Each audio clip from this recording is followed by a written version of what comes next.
afternoon, everyone, and welcome to the June 26, 2013 PDC Board of Commissioners meeting. Jina, please call the roll. Chair Andrews? Here. Commissioner Dixon? Here.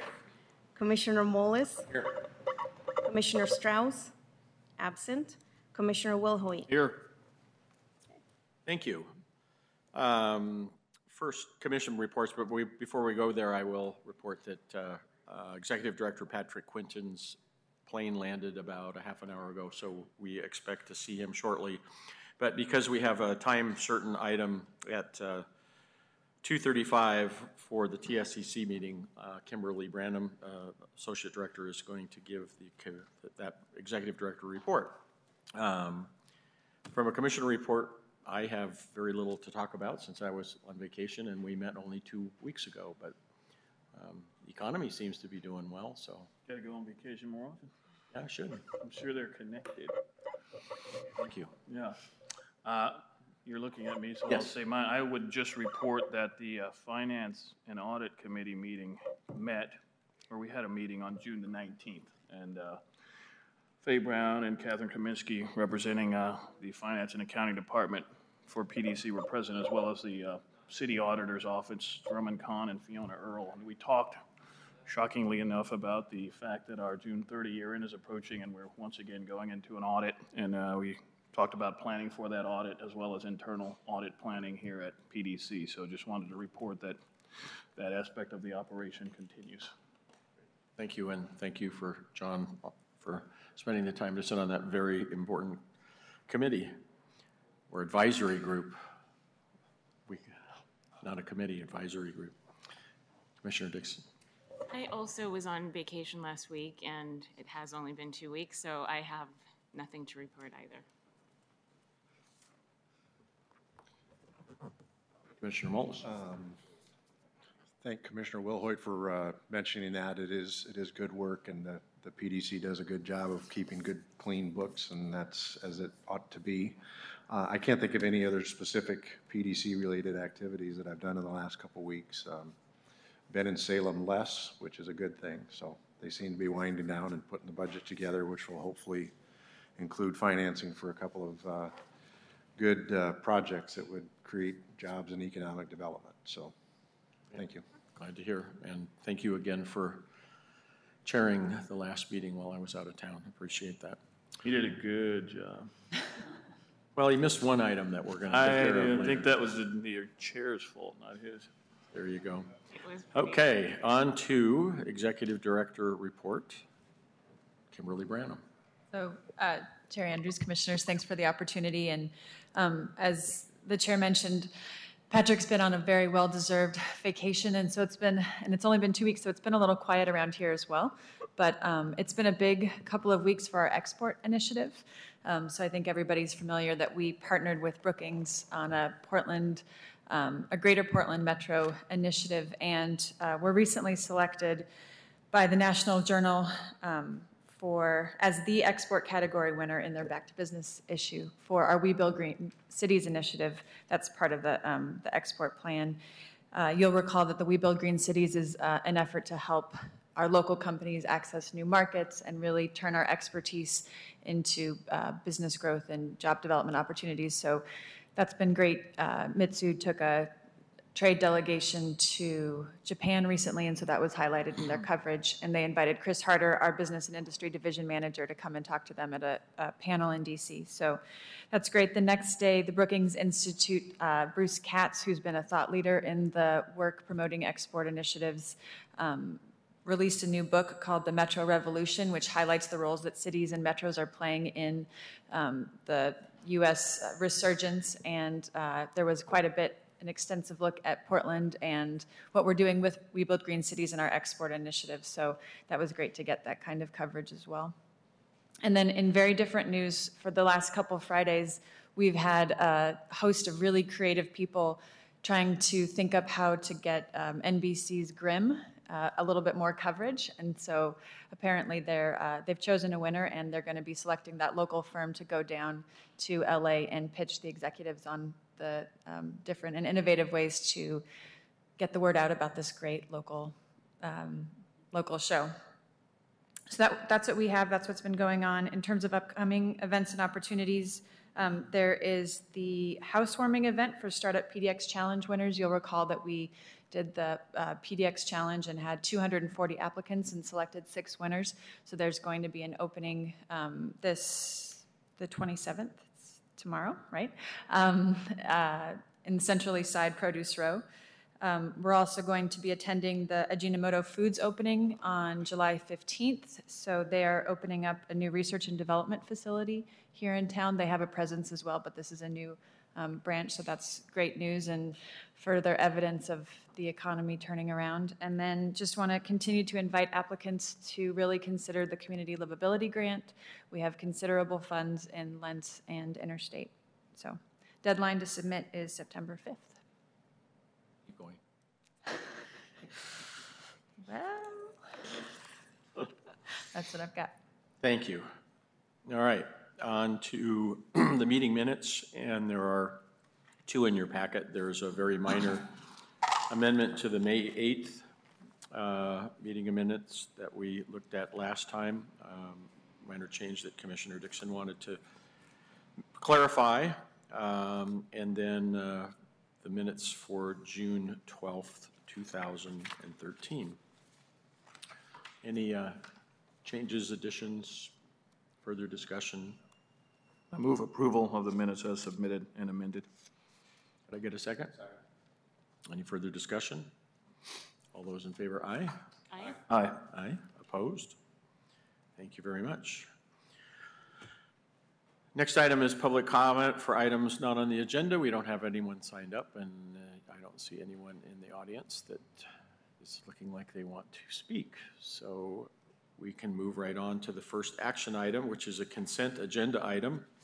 Resolution 7009, adopting budget amendment number 3 for the fiscal year beginning July 1st, 2012 and ending June 30, 2013, and making appropriations. As you well know, we make a couple of budget adjustments during the year. This is the third and actual final opportunity for us to make adjustments to this fiscal year's budget. They're the usual, making sure that programs didn't get complete this year, get moved into next year, and making adjustments in terms of understanding final insurance costs and retirement costs, et cetera. So, unless there's some questions or discussion about that, I'd look for a motion to approve action item Resolution 7009, adopting budget amendment number 3 for fiscal year beginning July 1, 2012 and ending June 30, 2013, and making appropriations. So moved. Second. Further discussion? All those in favor, aye? Aye. Aye. Aye. Opposed? Okay, on to the regular agenda, and we actually have 20 minutes because it's time certain and we don't have our guests from the Tax Supervising and Conservation Commission. Do you want to recess, or do you want to try to pick something up that's, we've got enough time? You want to elect do the elections? Hmm? You want to do the elections? Oh, the election. Yeah, the most important part that was last, we can make easily now. So moved. So moved. Second. So in the, our election of the officers 2 weeks ago, we left out the most important position, the acting secretary, which I call the third baseman, because not only do they have to cover the line, but they got to make that long throw to first base. It's a position that Tough place. comes into play if the chair and the secretary are both not available. Abducted by aliens or, you know, Very important. extend their vacations. or The anything. chair would look for nominations for the acting secretary position. I would nominate Charles Wilhoit as acting secretary position. Yes. Is there a I second? would second that. If the responsibility is too heavy, I must decline. We have 20 minutes to debate We can this. talk about it.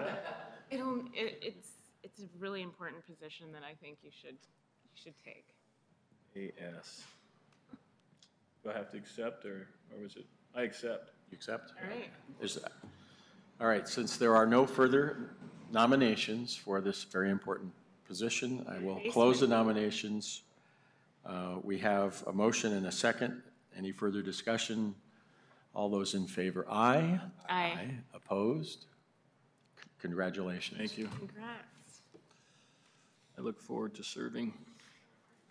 And I want to leave enough time for the rest of all of these items, so we're going to take a 15-minute recess. Thank you. Should we just adjourn? Since we're going to come back, yeah, and new. Recess is fine. Okay, thank you.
thanks everyone for your patience. We got a little ahead of the schedule today. We've actually have adjourned the PDC Commission meeting in anticipation of the Tax Supervising Conservation Committee hearing. I wanted to welcome Executive Director Patrick Quinton, who I know how difficult it is to get off an airplane and come to a PDC meeting. We did it from Brazil in December. That was exciting. I have nothing to complain about. It was a tough afternoon. So I will turn it over to the representatives of our friends at TSCC. Great. Well, thank you very much. Good afternoon, everyone. My name is Javier Fernandez. I am the chair for the Multnomah County Tax Supervising and Conservation Commission. And I am going to open the public hearing to discuss the Portland Developments Commission 2013-14 budget. I'm going to read a little introduction to remind everyone what the purpose of this hearing is. This is a public hearing of the Multnomah County Tax Supervising and Conservation Commission for the purpose of discussing the 2013-14 approved budget for the Portland Development Commission. One of TSCC's responsibilities, as detailed in state law, is to review the budgets of all municipal corporations under the Commission's jurisdiction. TSCC staff has carefully reviewed the budget and worked with the Commission staff on technical aspects of the budget. We have questions concerning the financial policies implicit in the budget that we would like to have answered that a typical citizen might ask. In that sense, we are here today representing all of those citizens that may not be able to ask questions of you directly. Of course, we encourage citizens to attend these public hearings and learn more about the district's budget and make any comments that are appropriate. Minutes of this public hearing will be prepared and retained as a permanent record of the proceedings. So at this time, I would like to invite any members of the public. If you have any questions, please, there's a sign-up sheet in the front, and we will allow some time for public questions if there are any. Again, my name is Javier Fernandez. I'm the chair of the commission, and I would like for my fellow commissioners to introduce themselves and state if they have any conflict of interest as we start these proceedings. Susan Schneider, Commissioner, no conflict. Brendan Watkins, Commissioner, no conflict. Thank you.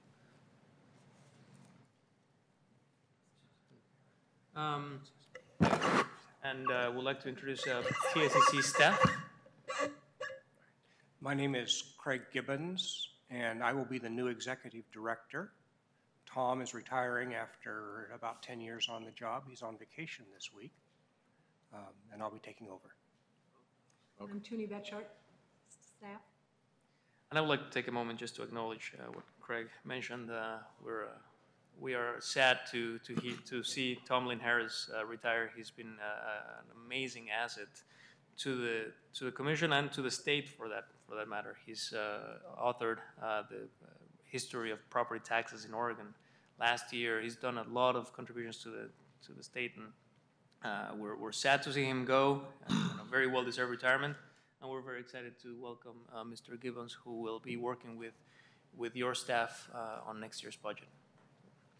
With that, would you like to make any introductions, any remarks, and just go to questions? Well, I would appreciate your time today, and I also, since we're all unpaid volunteers, appreciate your service for the community as well.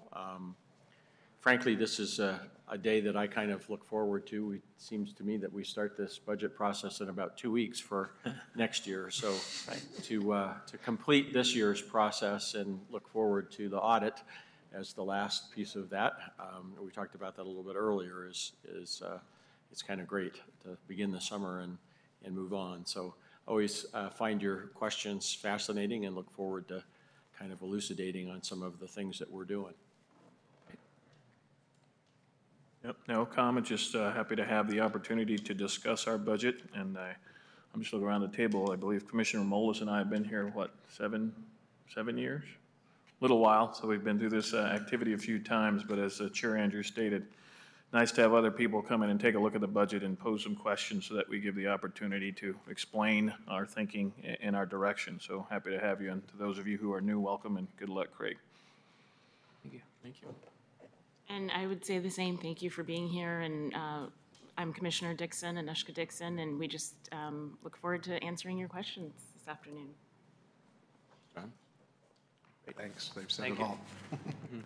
Well, if you don't have any objections, we would propose to start with the questions that were forwarded to you earlier. And I'm going to start with the first set of questions that have to deal with general operations and organization. The Commission has established a goal of reducing personnel and overhead expenditures by 30% over a 2-year period from 2012-13 to 2014-15. Are you on track with this budget to meet that goal, and what is the dollar amount that will be reduced from the budget to meet these goals? Yes, I'll take the budget-related questions, and we are happy to announce that we are on track. The improved budget and forecast does include a 30% reduction in ongoing salaries and benefits and a 32% reduction in overhead materials and services as we move from fiscal year 2013 to fiscal year 2015. The budget for personnel services, however, does include one-time costs for our early retirement incentive program, which was implemented, and those costs are not included in the 30% target. So those costs will be in our budget, but when we ignore those and we look forward to 2015, there will be the 30% and 32% reduction that I spoke about. Great, thank you. I'm going to skip question number 2. I think after talking with my fellow commissioners, we feel that it's not in the direct scope of the Commission to learn about the specific details of the retirement incentive. However, I would like to ask a follow-up question on number 3. What do you expect will be the total cost of these early retirement incentives, and do you think it's sustainable for the future plans you have for 2014 and 15? The total cost that we estimate is about $584,000. And that includes $405,000 for the incentive component and about $179,000 for the continuation of benefits for 1 year.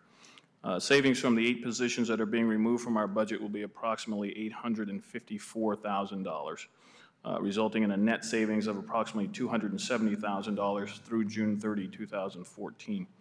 Additionally, the long-term savings likely will be realized for 4 positions currently slated to be filled, starting at an estimated reduction of about $80,000 per year. So filling those positions with slightly lower cost employees will result in additional savings.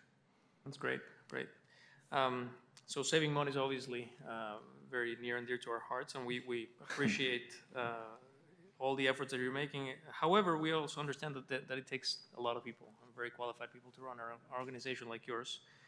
The Finance and Business Operations Department will take the biggest hit with 7.5 fewer FTEs, including 3 positions that are being considered limited term, meaning that they will most likely be eliminated in the future. At the same time, your external auditor noted a number of deficiencies in your financial reporting last year. What efforts are you taking to ensure that employees that are being asked to do more with less are provided with the tools and support to continue their excellent work? First of all, the updated total reflects that about 6.5 positions of the 12.7 positions removed from the 2014 budget were from Finance and Business Operations Department. These positions were all vacant or transferring or becoming vacant through our early retirement incentive program. So we did have some reductions, but we had vacant positions. And no filled positions were eliminated. So it's critical that we clarify that. You know, we talk about cost savings, we're also talking about people.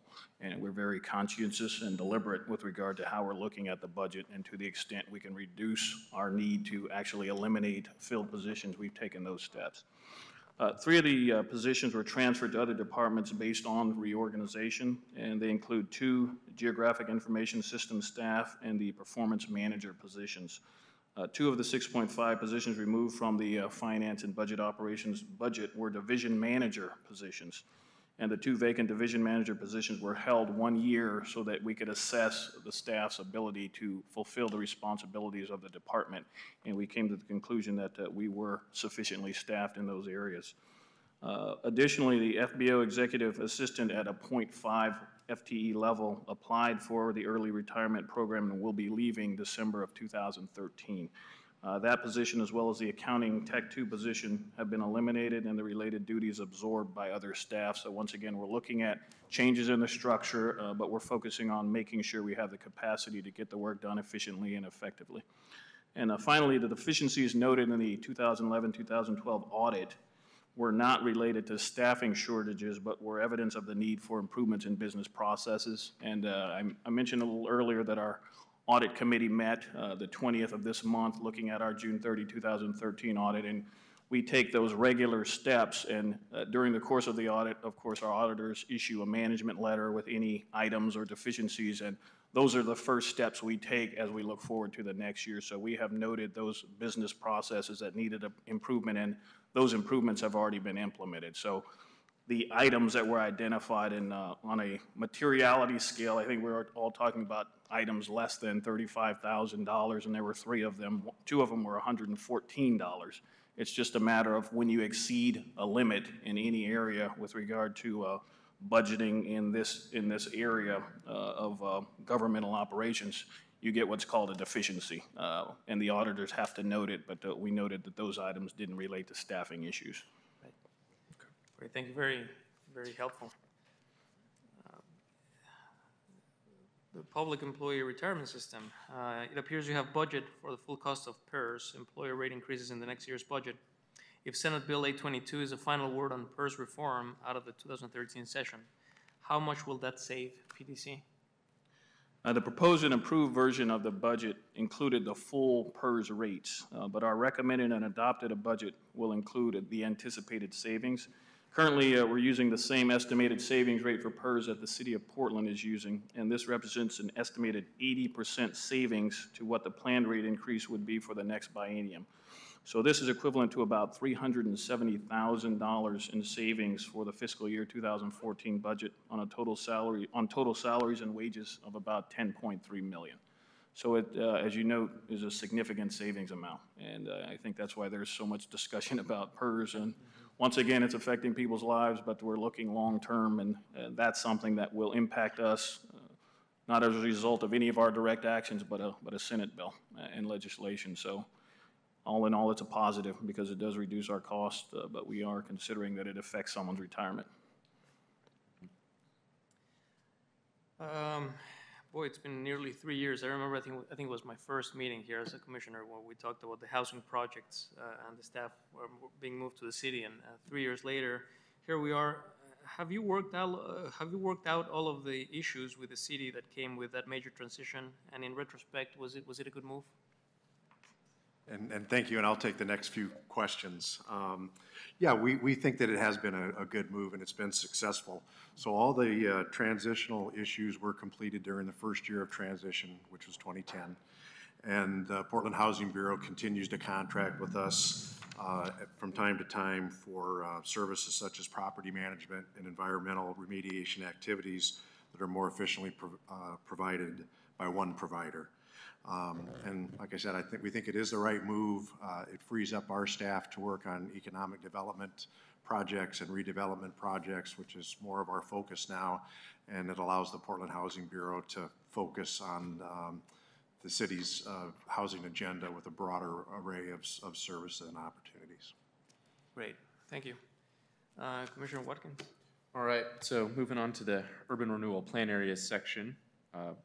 You guys in the city completed the Future of Urban Renewal review process, and as a result of that process, several urban renewal areas were amended, and in 2012, 7 new plan areas were created. Can we assume that the current configuration, maximum indebtedness, list of projects, and expiration dates for the current 18 urban renewal areas will remain relatively stable for the next few years? Best way I can answer that is that during this last budget process, as Mayor Hales and the City Council asked the Office of Management and Finance, PDC, and the Portland Housing Bureau to provide information on each urban renewal area, including the project dates, the expiration dates, maximum indebtedness. And I think over the next year, there'll be a great deal of discussion about the future of all these districts. Okay. The Oregon Department of Revenue recently clarified that property taxes divided for an urban renewal plan area that are intended to support public education must be categorized in the education taxes bucket, which is subject to the $5 per thousand of assessed value limit from Measure 5. While it doesn't appear that any of the expenditures in the new education district urban renewal area in fiscal year 14 will be used for those purposes, the report issued prior to the plan's adoption included over $30.5 million in projects to be spent on direct improvements to facilities at PSU and another $10 million is targeted to redevelop the Lincoln High School site. Going forward, is this interpretation a game changer in terms of the project list that you had hoped to undertake in the new education district? PDC's investments in the new education urban renewal area were always anticipated to be consistent with our mission to create one of the world's most desirable and equitable cities by investing in job creation, innovation, and economic opportunity throughout Portland, and specifically to promote economic development objectives. While capital improvements in the new district may benefit these public partners, we're taking great care to ensure that those investments don't trigger classification of property taxes as intended to support public education. The URA plan provides details on a number of opportunities to invest in district-scale entrepreneurship, affordable housing, and development of the region's workforce. I think a good example would be the potential development of Lincoln High School. We'll be having conversations with Portland Public Schools about how we can work in partnership with them to improve that site and to improve the educational environment. And going forward, we'll review projects with both Portland State and Portland Public Schools as a partnering process and as part of the annual budget process. Okay, thank you. I have a follow-up question on that. Did you receive any pushback on these, or any legal challenges on these? Have you heard anything? I think there was a great deal of discussion during the formation of the district that was something that we had to be very cautious and careful about. I don't think there's been any legal action that's been initiated. No, I mean, because as you noted in your question, we're really only looking at the 13-14 budget right now, so there's very minimal in expenditures proposed. I think that there's obviously been renewed attention on this, so as Commissioner Moles described it, we're just going to have to make sure that as we go forward that we pay particular attention to this issue. But just to clarify, as Commissioner Moles mentioned, the Lincoln High School site, I think it's important to point out that, I mean, that's a very good example of what we're trying to do. We're not going to rebuild Lincoln High School for PPS. Right. So that's not the point of that. The point is they have a site that sits within a very prime redevelopment area for the city. Is there a way that we can achieve our redevelopment objectives, our economic development objectives at the same time as the public schools take on something with the facility? So it doesn't mean that if we do work there and invest money there, that has to mean that we're investing in the building. It could mean that there's a much larger development there that still includes a school facility. So what is it exactly that you're investing in? I mean, it could be commercial development. It could be office space. When we talk about our work with PSU, we oftentimes talk about developing incubator space and space for the companies that might spin off from research that happens at the university. And it's important to remember when you get into the details, a single building can be taxable, non-taxable. It can be public, private, right? So you could have floors of PSUs with PSU space and then other floors with private space that house companies and startups, entrepreneurs. So it can happen in the same building and not trigger this and not be considered a public an investment in public education. So we're years away from actually really tackling this issue. So it's something, like I said, it's good to be flagged now, but we're not making any project decisions as we speak on this. There's no money there. We wish it'd be a nice problem to have, actually, to have money to spend and be having to deal with this issue. Thank you. That additional information was very Thank you for the clarification. Moving on. So the creation of the 6-plan NPI urban renewal areas was certainly a departure from the large plan areas such as the interstate corridor, the river district. Was this concept of small micro plan areas created by PDC, or did you borrow this concept from someone else? It's really kind of a combination of both. Several cities in Oregon and across the country use small project-specific urban renewal districts drawn to create increment financing for a specific project. So we built on this concept as well as on our experience implementing the Main Street program along 3 commercial corridors when we were developing the Neighborhood Prosperity Initiative. And so both the Main Streets and the NPIs use small levels of investment to strengthen business districts through community planned and community implemented actions and projects. And I've been in a few meetings with some of the folks that have been involved, the neighborhood folks. I know Commissioner Dixon's been very active as well. And all of these areas have a lot of people that are given a lot of their time to work within these new districts and make them successful. It's their neighborhoods. It's important to them. Referring to examples of other places that have done this, have you seen it, like how successful has it looked, at least from the outside, you know, with these small micro plans? I know, like you brought up the single project, or, you know, I think of down like in Abandon, what they did with the new cheese factory down there. You know, their urban renewal plan was pretty much set up just for that. Right. But you know, they're a much smaller community, so they're kind of limited in that scope. Whereas you guys, I want to know, I guess I'm getting at, is there other large cities out there that have done these small micro plans and seen them succeed? I believe that there is. I think that probably Patrick could speak better to it, or the staff that did the research to help tee it up for us. Yeah, I think we would probably look more to the Main Street model as the model that we're looking for in other cities and other big cities, and what success we've had there. Once again, the dollar amounts annually for each of these districts is very small. So even the project-specific URAs that you see elsewhere aren't, you know, that's why it's a hybrid model. Like, you know, like it comes to mind, places like Sherwood and other places have used urban renewal to reinvest in their downtown, but even there they've had significantly more dollars than we have to do physical projects. So it's really, how do you take a small amount of urban renewal and then use the Main Street principles? And we've seen Main Street actually be successful in other cities like Boston and other places where they did use it as a way to rejuvenate neighborhood business districts. I don't know. I mean, we can certainly follow up.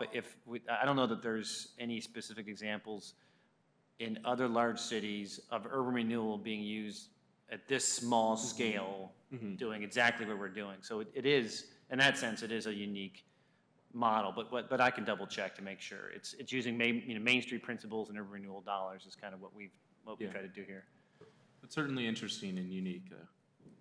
Yeah, and the other thing that we like about it, given the previous questions, is that there's no long-term debt, right? They're pay as you go. When you're done, they're done. They wrap up. There's no indebtedness to pay off, and so to the extent that it's successful, you can see how we can replicate it, elsewhere in the city. I guess we'll probably revisit these in years to come and see how successful they are. We wish you good luck on that. Yeah, I think one the really early success, though, is we found as we were forming them and these neighborhoods came together to apply for this, none of these neighborhoods had business organizations. These property owners, we found, pretty much had not organized and spent time talking to each other about, you know, the mutual problems and mutual opportunities. And just the formation of these groups, there was so much enthusiasm by them because they found that there was support for kind of their neighborhood getting together and paying attention to the fact that one empty storefront affects everybody else, getting people familiar with the opportunity for storefront grants and the other things that are available. I mean, if we didn't even have any money, I think just the organization of them would be, I feel good about. Excellent. Well, thank you very much for all that clarification. So last question from me.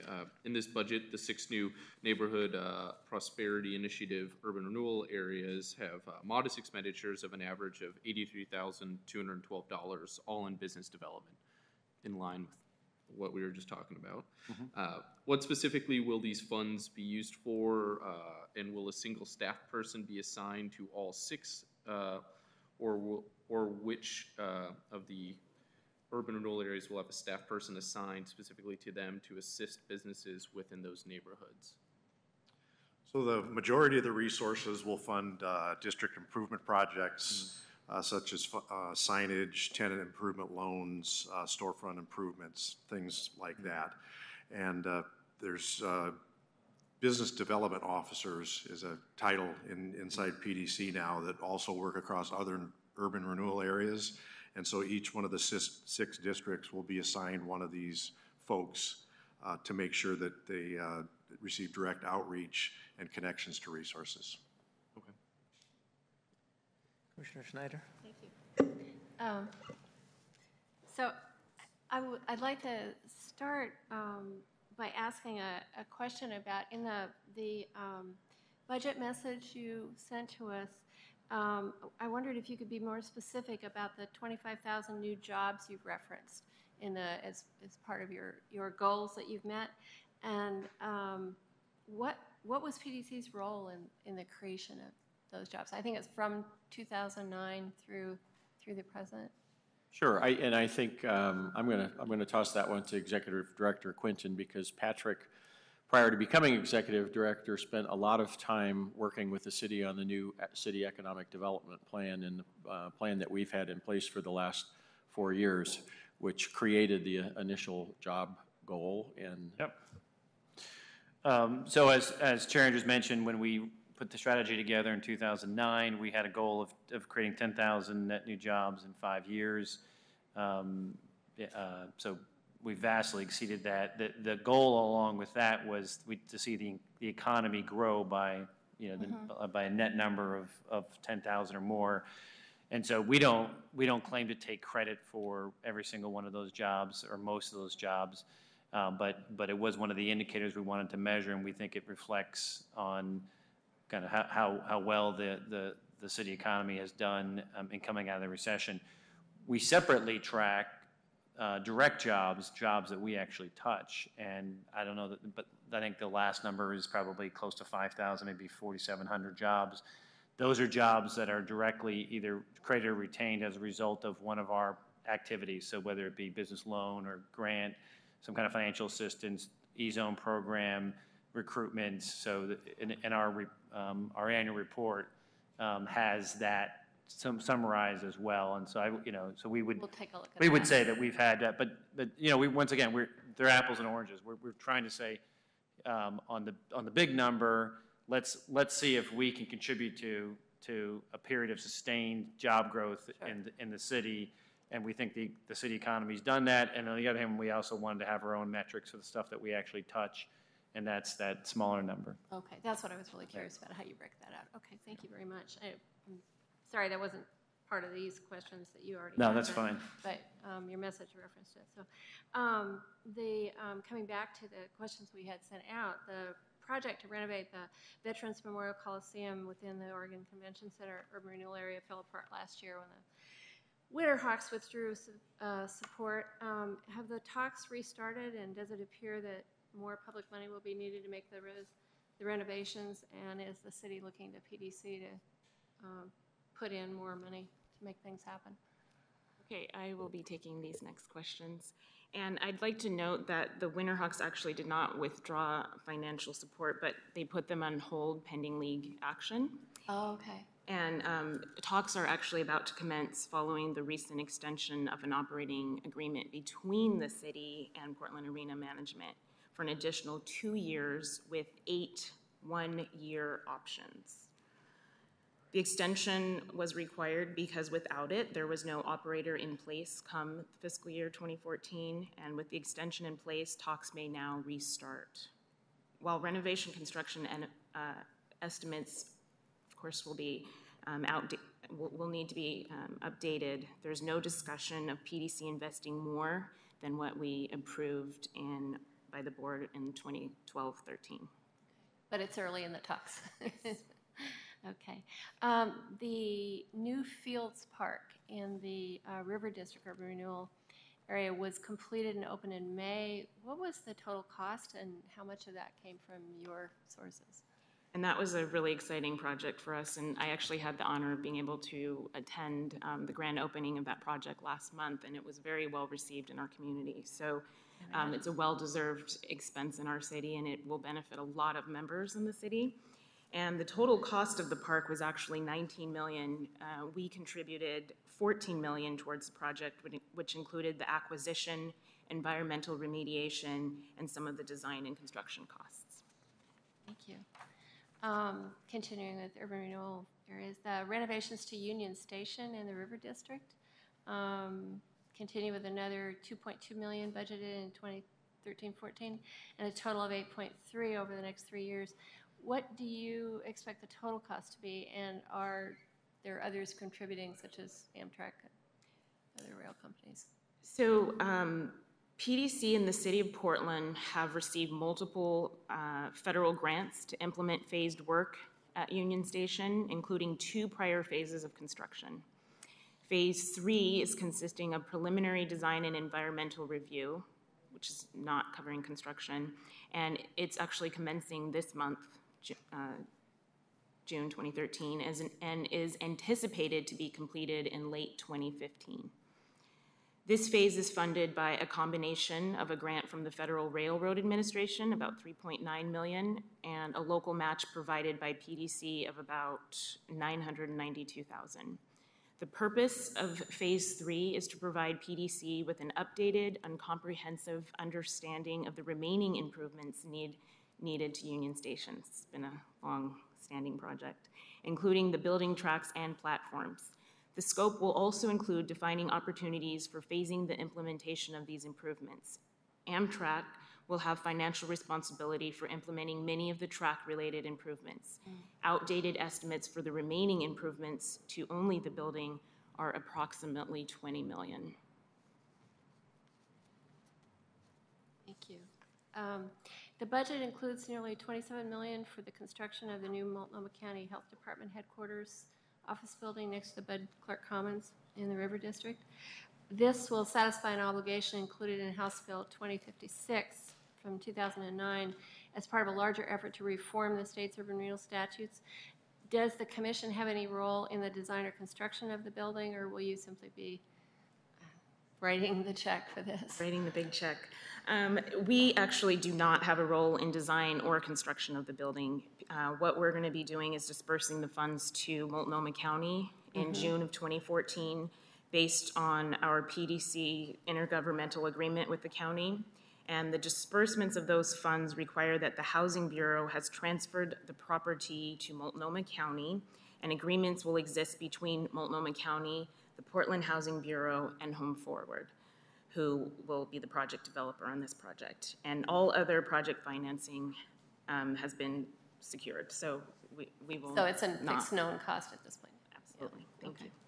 PDC entered into an agreement in 2005 to purchase property at Southwest 3rd and Oak within the downtown waterfront urban renewal agency, which had an underground parking space controlled by a third party. An agreement was reached that required PDC to compensate that third party for the loss of those parking spaces until the property was developed. This is our understanding of what went on. The building and the underground spaces were demolished in anticipation of the redevelopment, but then those plans fell through. The agreement is now, we believe, costing PDC $5,000 a month, and the original agreement had a term of 99 years. So where does all that lie? So I'm going to take it from here with help if necessary, but we have determined there are 3 different ways that we can deal with this at this point. One would be to sell the property and the obligation with it. Second would be to reach an agreement with the current landowner in terms of some sort of a lump sum payment for that long-term obligation. And finally, one that we have total control over, and that would be to actually build the parking spaces and attach them to the garage and build a pad, a structure that would hold either a housing or an office structure above it. So we have actually put $2.85 million, which is the estimated cost of that last opportunity, into the budget, and we are actually having conversations with the current landowner about pursuing that. Yeah, exactly. Thank you. And finally, is there anything else that's out there right now that you would like us to, that you're excited about, want us to know about? Well, there are 3 things I think in particular that I wanted to touch base on. One is the Centennial Mills project. which has gotten a lot of publicity, and now that Fields Park is completed, stands out even more. We recently entered into a memorandum of understanding with Harsh Development for redevelopment of the 4.7 acre site.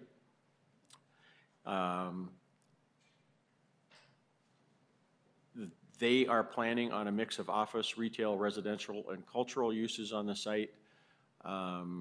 We believe that these people have both the vision and the wherewithal to get it done. Big difference in the planning effort at this point is looking at a staged effort versus all-in-one kind of a project, which we think makes more sense. We've just completed the memorandum of understanding. The parties are basically splitting the costs to get to the next stage, and that is to decide whether or not the project can make economic sense and that we can move forward. This project really has a potential to both create space for new jobs as well as recapture a really important historic site on the riverfront. So we're encouraged. I wanted to talk about the programs that we have put into place that support entrepreneurship and innovation. Today, we are going to be approving a general fund allocation for the Portland Seed Fund, which you probably have read about, an early stage venture fund, partially supported by PDC and the state government as well. And the first round of funding has taken place. It's been phenomenally successful. I think the first round of funding was $3 million total. And in the first round, the winners have already generated $21 million more in outside private financing and have created at least over 20 full-time jobs in addition. So that looks very, very successful. Add a 0 to 200 full-time jobs. 200, I'm sorry, 200 jobs. He's good at the job. Yes, he's good at the job numbers. A second one along that line is the Startup PDX Challenge. Again, you probably read about that very recently. It was a national competition soliciting startups to relocate in our Produce Row district. We teamed with a developer over there, offered free rent for a year, some in-kind professional services, and a working capital grant. We got 240 applications, and the first 6 awards were made last week.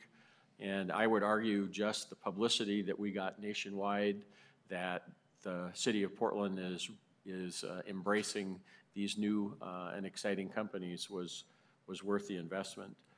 Some other initiatives along this line, a technology commercialization grant in partnership with OHSU and PSU, a new inclusive entrepreneurship action plan designed to connect entrepreneurs of color and women entrepreneurs to Portland's startup system, and some place-based efforts to attract more entrepreneurs to the Old Town Chinatown and the Central East Side. So the entrepreneurship, the startup things are continuing to move along. You know, hopefully we've created the next Microsoft or Intel or something along that line. The last really exciting one is we're partnering with Hacienda CDC to develop a food-oriented Latino mercado out in Lentz URA at 72nd and Foster. The project is going to provide a commercial amenity for the surrounding neighborhoods, serve as a cultural anchor for the Latino community, reduce the food desert in East Portland, and provide entrepreneurial opportunities for small business owners. We provided DOS grants for the market study, support for a successful federal grant, and subsequently signed a letter of intent for either purchase or long-term lease. Project is going to cost about $1.5 million, and Hacienda has targeted a minimum of 20% MWESB participation.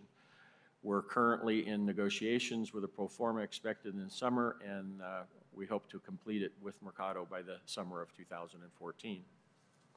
So that's just 3 of kind of the big things that we're looking forward to. Very exciting. And just for the record, I serve as on the board for Hacienda, so that's great. I probably won't be voting later on today. That's good. I just remember that. Well, thank you so much for answering our questions. At this point, I would like to ask if we have any members of the public that have signed up for questions. Answer is typically no. I always, probably not.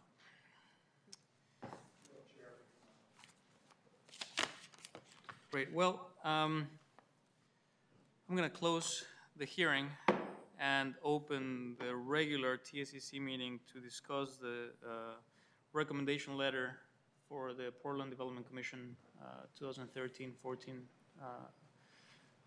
budget. Do we have any recommendations from staff? We do have one recommendation, and that has to do with the over expenditures in the 2011-12 budget. They were relatively minor, but still, local budget law does not allow the expenditure of monies beyond a legal authority. All funds need to be closely monitored throughout the year to ensure appropriations are in place prior to expending revenues. Great, and addressed some of those issues, and we're Yes, and we have recently approved some loan circumstances with regard to the funds so that we are covered in that regard, and we don't have any over expenditure circumstances when we get to the next fiscal year audit. right. Any further discussion from the commissioners? I Go move the recommendation letter be approved with the notes added regarding the audit and for the coming year. Second? All those in favor? Aye. I will abstain, but with that, the recommendation passes. I will adjourn the meeting. Thank you very much. Thank you. Thank you very much. Good luck. I'll pass. No, you should. So why don't we give that commission a chance to pack themselves up? We could take like a 5-minute break here before we pull PDC back into session.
Yep.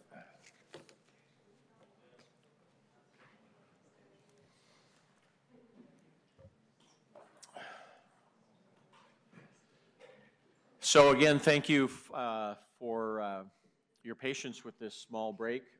I'm hereby reconvene the regular Portland Development Commission meeting. And I want to turn it over to Executive Director Quinton. One of the things that we like to do at these meetings is discuss new staff and sometimes the star departing staff. Yes. Yeah, no, it's definitely bittersweet. I apologize, I missed the first part of the meeting, but I would have taken the time to acknowledge two very long-time employees who are leaving us. One is here, and we'll call him up here in a second so he can show you his new work attire. But the first one is Rob Durkin, who is our IT and a manager in our IT department. He manages our infrastructure and hardware. Rob's been with us for over 13 years. Truly one of the people in the organization that makes this place run. Most people never hear about what he does, but Rob, it's been a pleasure for me to get to know Rob since I've been here, in particular in my role with a lot of the changes that we're going through in IT. It's been a very difficult time for our information technology team, and Rob has just been a true dedicated employee to PDC. He cares a lot for the mission of the organization. As with our whole IT team, he understands that as the organization gets smaller, our IT needs get smaller, and so he's taken a job with the Oregon Humane Society, and he's actually, his last day is Friday. So Rob is as many of our IT folks are, rather shy, so he won't be joining us this afternoon, but I just wanted to take the chance to publicly acknowledge that. Maybe he'll be awake late on a Saturday evening and see this on Channel 30, and he'll know that we acknowledged him. But we have an all-staff meeting tomorrow as well for us to acknowledge him. So we're going to miss Rob. And then the second one is Keith Wikoski. His departure was a lot more public. Keith, I think, as everybody knows, is leaving to become the city manager for Redmond, Oregon, and his last day is it feels like it's June 1st, but it's actually July 8th. He starts a new job on July 9th. And Keith is actually here in case anybody on the board wants to pay their last respects to Keith. But Keith, come on up, Keith. Come on up to the mic, and Keith can show you how they dress in Redmond. I can't believe it. He's in shorts and thongs. But I just want to, I think, and I don't know all the numbers, but Keith has been serving the city of Portland since, what, 1993? Worked for Vera Katz, and then came to PDC. When did you come to PDC? In October 1998. And then has been with PDC the entire time. Obviously, you guys have known Keith the whole time, and this has been something that Keith has wanted to do, I think, for a long time, to be city manager in a town where you could not only dress like this, but you can go skiing and mountain biking and whatever else. And so the Redmond job is a perfect fit for him, and I know he'll take all he's learned from PDC in the city to the city of Redmond. So just wanted to give Keith a chance to say some last words to the board, or have the board say their last. Well, before he gets to talk, Keith was a huge help to me when I came on as chair. One of the things that we've worked very, very hard on is our relationship with city and county government, and Keith had a key role in that, and I got very used to spending a lot of time talking with Keith and going to meetings with Keith and making sure that we were communicating correctly with city council and the mayor. And when we went through the last reorganization, it was an opportunity to give Keith some more responsibility and actually be responsible for a department and take care of some people. And we threw him into, I think, a little bit of an uncomfortable zone, but nonetheless a really good one. He's done an outstanding job. We're really going to miss you.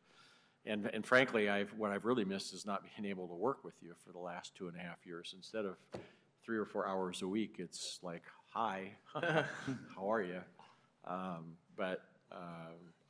you know, we talk, this last meeting as we were in front of city council, each one of the commissioners talked about what a solid relationship that we have at this point versus the 2005, 2006, 2007 period.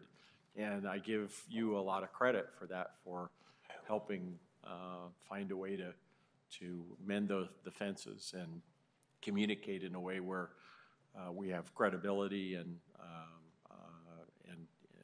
it's working. So, Hey, did he cross over my chair?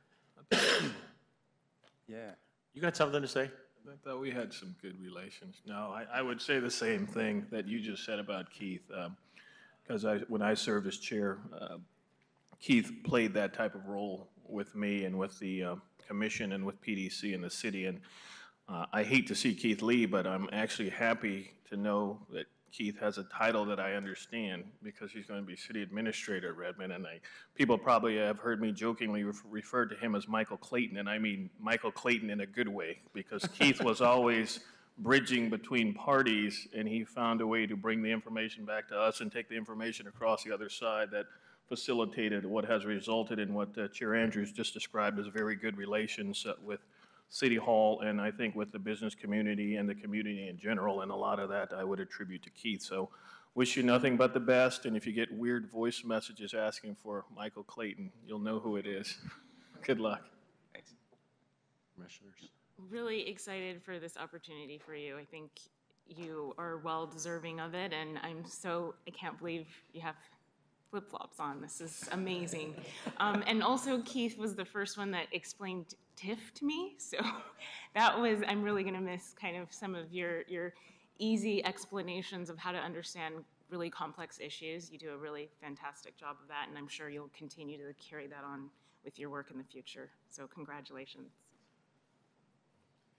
Yeah, Keith was my point person when I came on as a commissioner as well, and helped walk me through the different departments and make the introductions, and really made it a lot more comfortable than it would have been otherwise. So thanks very much for that.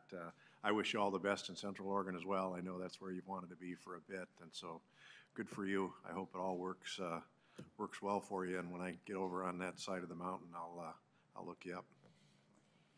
Start the 3 minutes. Yeah, no, definitely. So I'm gonna go fast. I'll start. Two minutes. I still have to see Michael Clayton. I've never even seen it yet.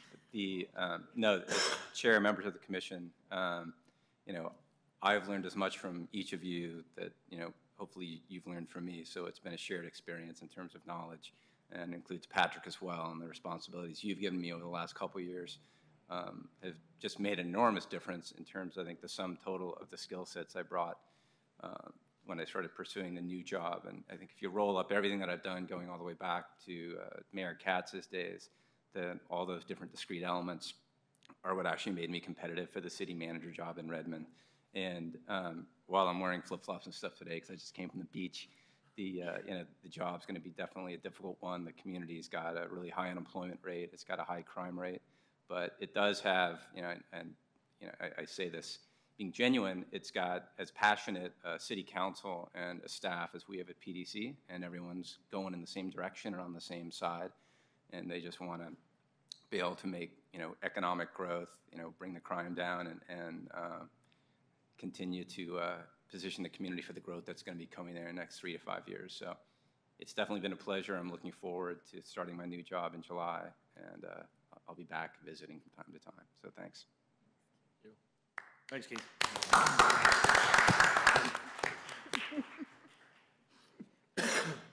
Sure, you love that. Okay. We are on to action item Resolution 7010, adopting the annual budget of the Portland Development Commission for the fiscal year beginning July 1, 2013 and ending June 30, 2014, and making appropriations. Tony Barnes, our budget officer. I love this day. So does Tony. So do I. Well, good afternoon, Chair Andrews, commissioners, and Executive Director Quinton. I'm Tony Barnes, Budget Officer, and this is the final time I'm before you today for the 13-14 budget process for the action item to adopt the budget. So I'm going to walk through a couple slides that explain some of the recommended changes that we have before you. both the resources and to the expenditures that are built into the appropriations in the resolution. So on the resource side, real quickly, some of the recommended changes, we're looking at increasing the beginning fund balance related to that prior budget amendment that was previously adopted, mainly in the Lentz URA for year-end spending. We're also looking at increasing interest earnings, about $400,000 in the River District for anticipated interest earnings on the cash that we'll be holding there. Intergovernmental revenues, we have about a net reduction of $140,000. This is a net reduction because we have some EOI program funding from CDBG that we're adding to the adopted budget based on some increased allocations that we're receiving.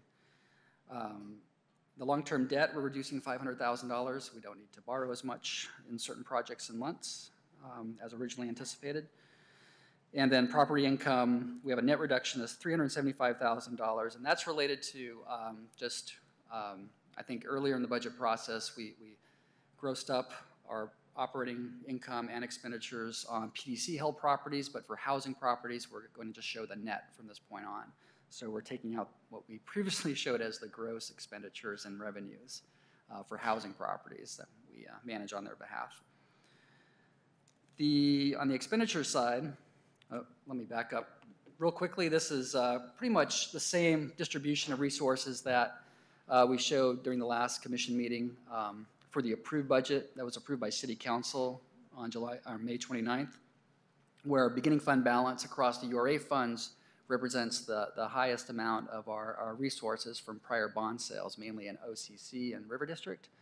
And our second largest funding source, again in the URAs, is the short-term debt, the debt that does not carry any long-term interest carrying costs at $51.7 million, or 25% of the resources. And then the balance is made up of fees, charges, reimbursements, $13 million in property income, and some long-term debt, just a minimal amount of long-term debt we plan on issuing next fiscal year where we don't have the short-term debt or beginning balance in those URAs. So on the expenditure side, the recommended changes include across the board, across all these categories, administration, business development, infrastructure, and property redevelopment, there's some net reductions in total personnel services. And that amounts to roughly $500,000. That's based on truing up the PERS rates based on the recent legislation, as well as receiving actual rates for next year's health benefit costs. So those decreases are built in to this recommended change for the adopted budget. But also in administration, we've had some trued up costs for insurance. Under business development, we have, as I mentioned with the resources, some increases for EOI contracts because of the higher allocation. And in infrastructure, we're increasing at a net $871,000. Most of that's related to transportation projects in Lentz that didn't finish up this year. So we recognize that. Those projects include the transportation projects on Foster, 52nd to 82nd, 122nd from Holgate to Ramona, and the Foster Woodstock projects. So those are going to be finishing up next year. We want to recognize those in the budget right now. Housing we have a net decrease of about $1 million, and that's mostly related to projects that had been brought over into 13-14 during the proposed or approved budget stage, but they actually dispersed more this fiscal year, so we're taking that budget back out of 13-14 to true it up. And on property redevelopment, we have a net increase of $319,000. This includes, again, changes in the personal service allocations, but also we have the inclusion of the Central City 2035 IGA for the West Quadrant. That appropriation is being established here in the Central City URAs, but the actual item related to that spending, I think will be before you in a couple months. It's just the appropriation at this point. So in total, again, like the resources, it's about $175.4 million, relatively close to what was approved by Council in May. The distribution's fairly close, with 9% for administration, 12% for business development, which includes the traded sector activities, 20% for housing and the URAs, and 48% for property redevelopment. Again, of that $84 million for property redevelopment, $27 million is related to the contract with the county for the health headquarters in River District. The operating budget, I think I showed this table during the last board meeting, and this represents updated personnel costs with the PERS and health rates built in. So a total salaries and benefits of $14.4 million, which is about a 12% reduction from the adopted 12-13 budget. And but then we also have some ERIP implementation one-time costs and our long-term obligation on the PERS pension obligation bonds, which are ongoing. So that's a total personnel services next year of $15.4 million. Then we have administrative materials and services. We're showing a 16% reduction from last year at $5.1 million. Again, that's for the rent, utilities, city contracts, other operating contracts, the run the operations that are not project specific. And then as you can see in 14-15, that's where we show the 30% reduction in personnel services from 12-13 and a 32% reduction in materials and services from 12-13.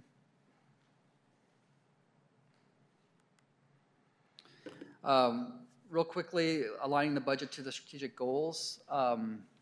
We started displaying this budget with the start of this budget process in November, December, and January when we had the work session in January.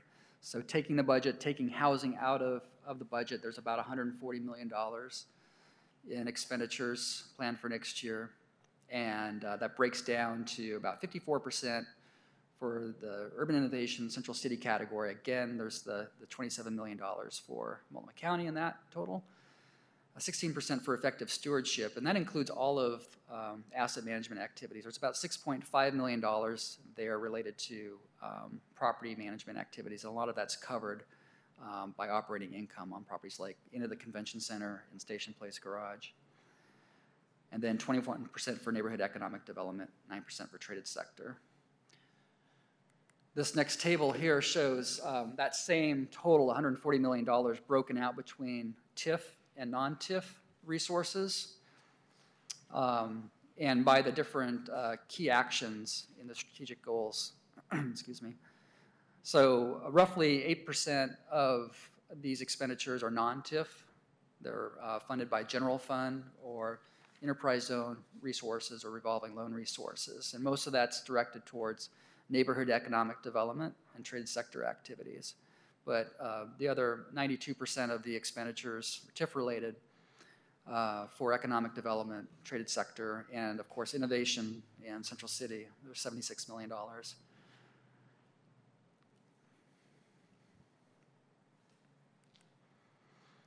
And with that, I'd like to conclude my presentation and take any questions you might have. Just one from me, and it's just kind of a reminder maybe for the audience more than anything else, but City Council just formally passed our budget, and there are some differences here, but what is our flexibility in terms of being able to change our budget without having to go back to City Council? The state budget law allows for, in between the approved budget, the budget that's approved by City Council and the budget you're taking action on today, a 10% increase, a maximum of a 10% increase in any one fund expenditures. So a fund being River District, we can't increase the fund by more than 10%. And none of these changes amount to that. Great. That's all I have. Commissioner Mullis? No, I don't have any questions. I just, Tony, you and a lot of the staff, Faye, Katherine, a lot of others that aren't in the room, put a lot of time and effort into this. Patrick, I know, and Chair Andrews, so thanks to all of you for all your hard work. Commissioner Dixon? I would also second what Commissioner Mullis stated. I know that this is a lot of work, and you guys have, again, always brought really thorough presentations, and we appreciate all the hard work that you do, and enjoy those next 2 weeks. Thanks. Does he get that long? I think it's 2. Charles? No, I would just second those comments and chastise you to make sure we don't go over any budget account by over $114. $114. Got it. Exactly. Thanks for the effort. Thanks, Tony, for all your hard work and all of the rest of the financial staff. Faye, I know you don't get up here much, but I know you're working hard in the background as So well. there's also Fran Breeding right there, and she's up against the back wall. I don't know, is George still in the room? George Cornett? He's upstairs. George is upstairs, Yeah. so we can call them out by name as well. Thank you. Yeah. Thank you. I don't think people have a sense for, unless they go through the budget, how complicated the budget is and how much activity is always going on. And we've heard a lot of discussion about PDC scaling back because of economic circumstances and other budget constraints and funding constraints, but the level of activity doesn't scale back in line with the perception of reductions with the development and other things going on. So we have a lot of activity going on, and to complete the budget in the manner that it is completed, to go through the audit and have all that information audited, and we know we heard some discussions about exceptions. Well, they are very minor exceptions when you look at the scale of the operations. And I want to say to the staff, particularly coming from an accounting background, it's a monumental task, and everyone does a wonderful job. And I really appreciate it because I don't have concerns when I look at it. I have questions, I don't have concerns. And I think, Patrick, you've got a great team under you, and I just wanted to say a little bit more because a little bit more is warranted. You guys do a great job. Thank you. Thank you. So I would look for a motion to approve Resolution 7010, adopting the annual budget of the Portland Development Commission for the fiscal year beginning July 1, 2013, ending June 30, 2014, and making appropriations. So moved. I'll second. Any further discussion? All those in favor, aye? Aye. Aye. Aye. Opposed? Thank you, Tony. Thank you. Don't go anywhere. Next item is also an action item authorizing intergovernmental agreements with the Portland Housing Bureau to provide housing programs and to provide support services to the Portland Housing Bureau. It's Resolution 7011. And not to minimize it, but frankly, it is just the formalization of our agreement with the Portland Housing Bureau for their providing the services that we used to as part of the formation of the new group, and formalizes the fact that they will make sure that they use the resources according to law and according to the set-aside policy. Thank you. So this action will authorize the Executive Director to execute 2 intergovernmental agreements with the Portland Housing Bureau for PHB's implementation of housing rehabilitation, finance, development of urban renewal areas, and implementation of other housing activities, and an IGA with PHB for the delivery of support services to PHB by the Portland Development Commission for fiscal year 13-14. So in your packets, Exhibit A to the resolution is the Housing Rehabilitation Finance and Development Agreement. This IGA provides for PHB implementation of all urban renewal activities involving housing, rehab, and finance, funded through urban renewal resources and paid to PHB on a reimbursement basis. The IGA requires, as part of the reimbursement process, certification from PHB that the costs incurred are eligible urban renewal activities. And as shown in Exhibit C, which I have up on the screen here, the IGA, the 13-14 total amount across the 10 URAs, including the set-aside, includes about $34 million in TIF resources. That includes $29.9 million of capital and financial assistance for projects, and $4.1 million for personal services and overhead that's related to implement those projects. Some of the larger investments planned for next year, as you can see, are located in Convention Center based on the remaining bond proceeds that are allocated to housing, as well as Interstate and River District for recent RFPs that have been issued and awarded, I believe. Exhibit B of the IGA shows the project-related investments. That's the $29.9 million of investment, but also shows an estimated forecast based on the TIF set-aside that we work with the Housing Bureau and with our tax increment model to forecast over the next 4 years past the adopted budget. As you can see, there's different allocations by URA based on the kind of life cycle of each URA and status of the set-aside. And finally, not shown up here, but the other IGA, Exhibit B to the resolution, is the Housing Support Services IGA, which provides services for PHB for urban renewal and non-urban renewal housing activities. That'll be a total of $153,000. This will be reimbursed to PDC for performing certain property management, information technology, as well as construction and environmental services. So there's several properties that we manage on behalf of PHB, and from time to time there's environmental remediation that our staff participates in, and we are reimbursed by PHB for those activities. So I'd be happy to take any questions on the proposed IGAs. Couple of really, one question for me and then just a point, and that was in terms of the support services, they've been pretty steady for the last couple of years? I mean, we pretty much know what it is they're going to be doing on an ongoing basis now, because they're just not big enough to be able to take these on in-house. Right. There's, I think, a few properties that have been disposed of over time, so I think there's been some changes over the last 3 years as far as what properties we are managing. And over the next year, PHB will be finishing their implementation of their loan servicing system. So I think this might be the last year for the information technology services, as well as construction environmental services. That's more on a case-by-case basis. A good example would be Block U. That's related to the health headquarters for Multnomah County. That's currently owned by PHB, will be transferred to Multnomah County as part of that IGA.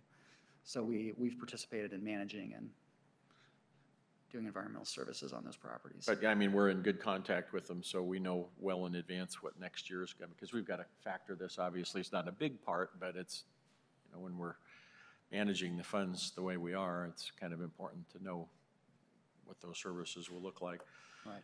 And the only other thing was, and you pointed it out, but I do get from time to time people asking me about how do we make sure that the money that we spend, that we send over to the Housing Bureau is spent correctly, and no, we don't just write a check and ignore it.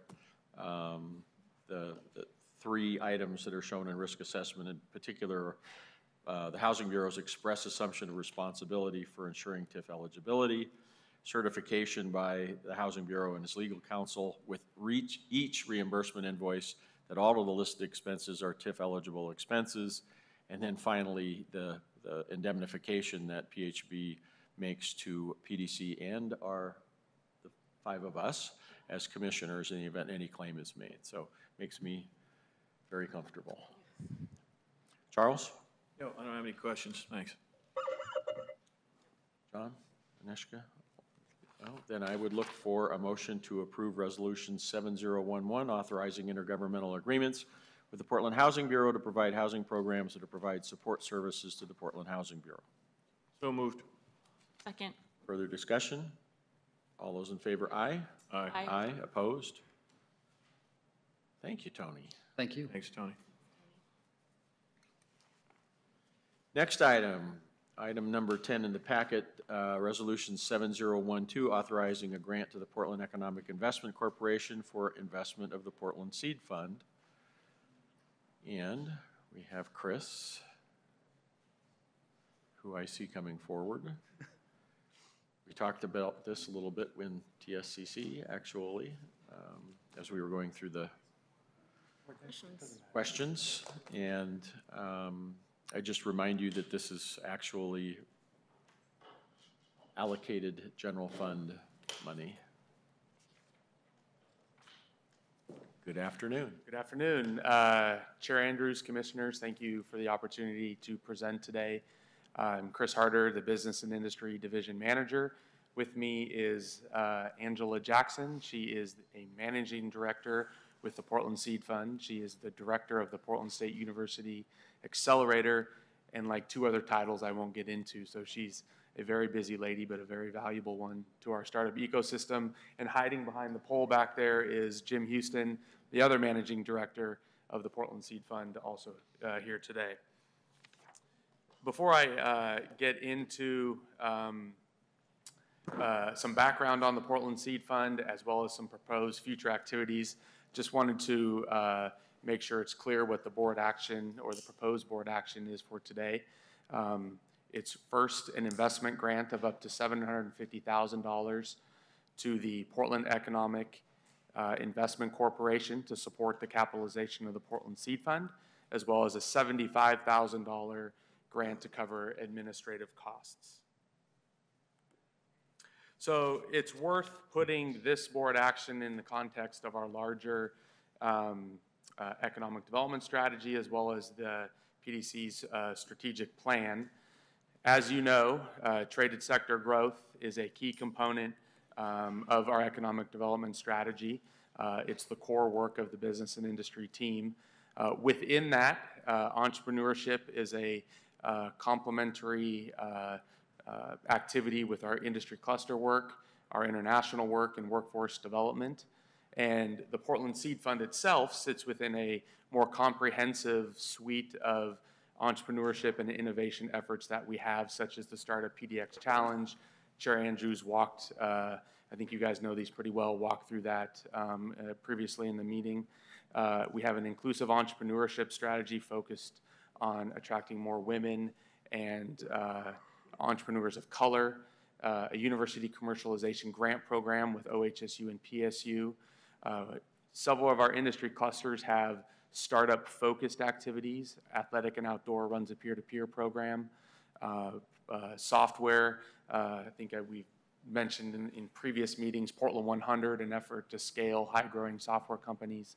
And then an effort that we're early on, but it'll be a focal point next year, is a clean tech early adopter procurement strategy to align clean tech innovations with public procurement processes.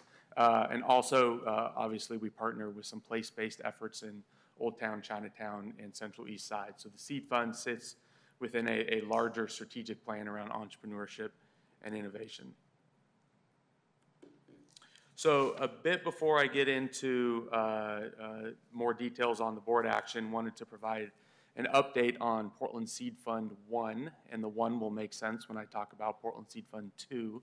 So in 2011, Portland Seed Fund 1 was capitalized at $3 million. PDC and the city provided investment grant, $700,000 of that. The fund itself is a 7-year fund with, I think, 3 one-year extensions, but we'll call it a 7-year fund. For the most part, I don't think anyone expects any substantial impacts or financial returns until probably year 5 or later. But there are some early indicators of success around the Portland Seed Fund 1. One of those is the $3 million that the fund was capitalized at, $1.35 million, that's the pie chart up there, has gone into investments in 36 startups here locally. Those 36 startups in total have attracted $23 million, so that number is updated even from earlier this week. So that is significant leverage in the portfolio investment. Those 36 companies have also created more than 200 jobs. Other indicators of success, and again, we're only, we've basically gone through 2 years, entering our 3rd year. Our startup companies in the Portland Seed Fund have some of the top customers in the country and global companies, Intel, REI, Nike, IBM, and Twitter. And the companies themselves, along with the Seed Fund and Jim and Angela, have enjoyed a generous share of media attention. National, Wall Street Journal, Forbes, Inc. magazine, the list can go on, as well as we're obviously very well covered here locally for the Seed Fund. So Seed Fund 2, which relates to the board action today, the intent of the Seed Fund 2 is to capitalize that at somewhere between $5 and $7 million.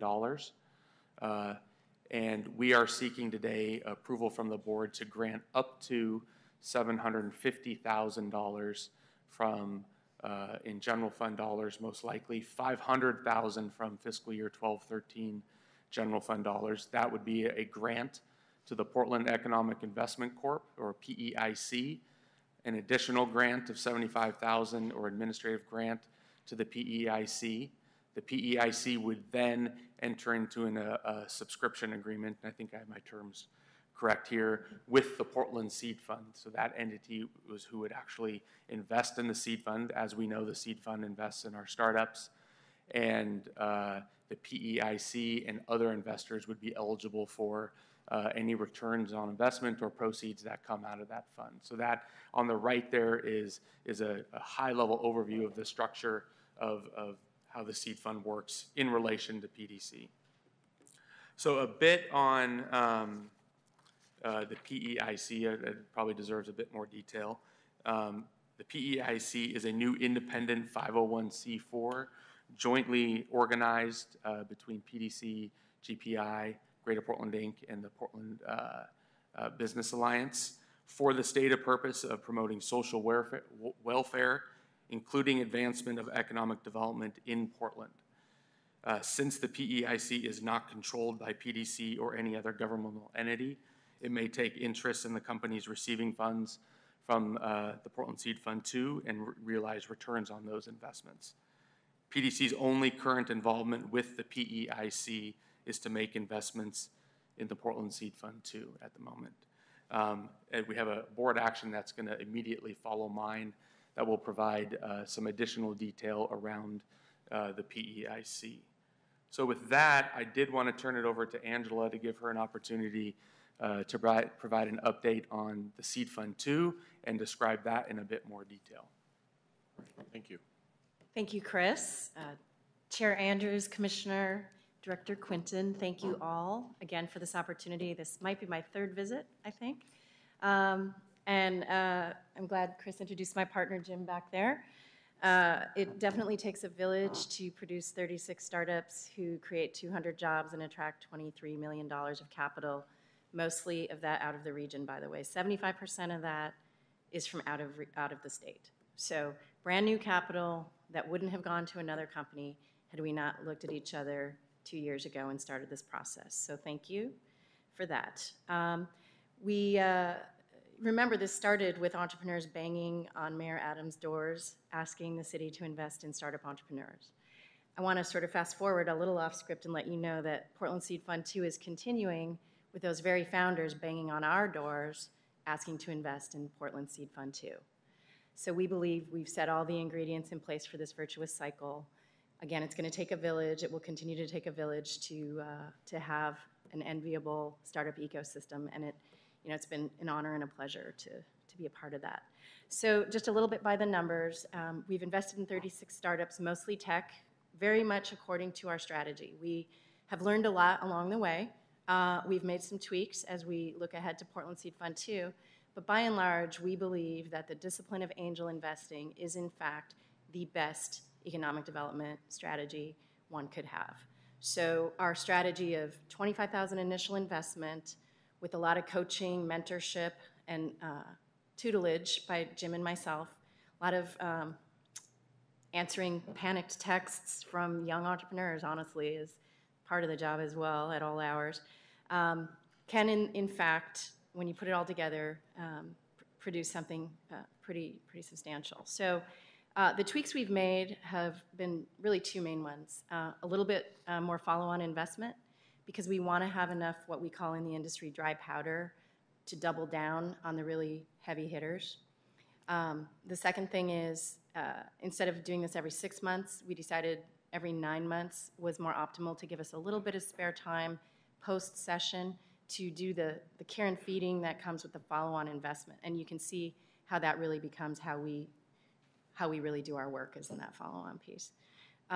And the third thing is it's an 8-year total life of fund, so that'll be a 3-year active and a 5-year tail. But we believe, again, our goals are very much the same. We're creating wealth in the region. We're creating wealth for our investors. We're creating wealth for our founders. And that wealth is being invested locally by their hiring, by their discretionary spend, by their leasing, by their service acquisition, et cetera. We know this makes a difference. We've been approached by many other cities to learn how we're doing this. So congratulations for the vision in seeding this. And you can see by Chris's chart how just a seed of public institutional money can, with the right private hands, in fact, created great leverage. And that's, again, what we hope to do with PSF2. We're delighted that you want to be a part of it. We look forward to making money together and on the way creating a lot of economic activity. And happy to answer any questions if you have any. Thank you. Great, thank you. I think the results from Seed 1 Fund speak for themselves, and look forward to 2.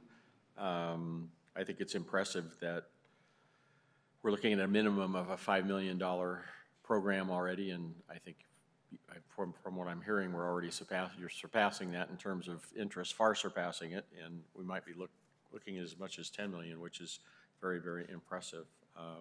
So I just want to thank you. I know you and your partner brought a lot to the table to be able to put this together, and appreciate your enthusiasm and your continued work on it. Thank you. I really didn't have any questions at this point, so I'm going to turn to the rest of the board and start with Commissioner Mullis. No, I don't have any specific questions either this afternoon, but I would just share Chair Andrews' thanks to you and Jim both for the work that you've done, Chris and your team. It seems to me that, well, I remember a couple years ago we just kept hearing there's not enough venture capital, and so luckily a lot of people said we need to do something about it, and it looks like we're taking the lessons learned from 1 and building on it into 2. So it looks like a good program. It's good work. Thank you. Thank you, Commissioner. Dix? I just want to say I'm very impressed with your numbers. 36 companies that you manage and take frantic texts from in the middle of the night. That's impressive. I could only do this when I had 1 kid in college, just for the I record. can imagine. Get one out the door and it frees up some time. So kudos to you for that, and as well as your business partner. You actually did come the first year that I joined the commission, so I remember seeing you every year. Yeah. Thank you.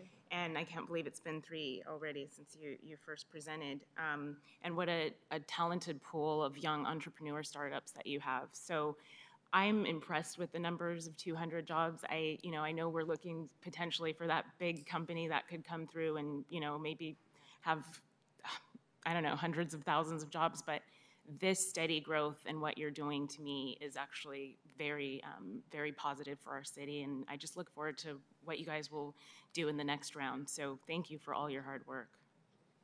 Commissioner Wilhoit. Yep, and I will just second the comments that the commissioners have already made. Thank you, and congratulations regarding the success you have achieved. When we look at your role and the initial funding that we're putting together, and you make those initial awards, what is your role with regard to the additional $23 million that has come into these companies? How does that come about, and where do you play in that situation? Well, that's a great question, and that was a tweak that we actually did make after Class 1. We realized our companies that had pre-existing strong relationships with investors had a much quicker trajectory to getting invested capital. So with Class 2, we started taking the companies down to Silicon Valley and also to Seattle to learn how to approach those pots of money as well as locally. And I'll tell you, it's quite a different strategy to raise money in Silicon Valley than locally. I would say it's sort of the Goldilocks. Portland's a little small, Silicon Valley's a little big, and Seattle's kind of just right, somewhere in the middle. But they have to be able to be flexible, nimble, and be successful in all those environments. So I think the fact that we actually physically take them there and introduce them, we bring in investors and do a lot of meet and greets. They have to, they're pretty tired after those trips, to be honest, because they have to do a lot of adjusting on the fly. But that is, I think, the gift we give them is walking into a room, reading the room, and knowing how to adjust their pitch on the fly to be successful based on who they're pitching to. So that is an example of how we do that. And I give you a chance to sing your own praises again. Did it surprise you that with the roughly $2 million you put in, they were able to raise $23 million additional? Was that a surprise? It's above what we thought, but never mind. You say no, not at all. Were we surprised? We're thrilled. All part of the plan. Yeah, It was all part of the plan. I guess we should, yeah. Of course. We had aggressive goals. To be honest, they beat our aggressive goals. So now we have to set new aggressive goals. And then That's a good problem to have. Yes, wonderful problem to have. The second part of the question, you said 75% of that came from out of state. And I would expect, given the market we're in, that, and you're taking people on road shows, that will likely be the case this second round if it's going to be as successful. I think it will.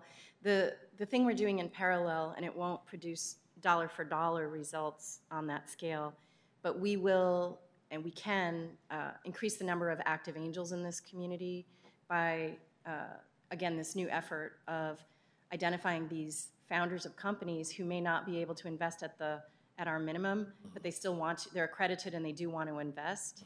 So Chris Logan, CEO of Sweet Spot, who enjoyed an exit last year, has stepped forward to lead our effort to kind of unite these founders who can put in a little and start their careers as angel investors. And you always hear that's a key ingredient in Silicon Valley, founders investing in other founders.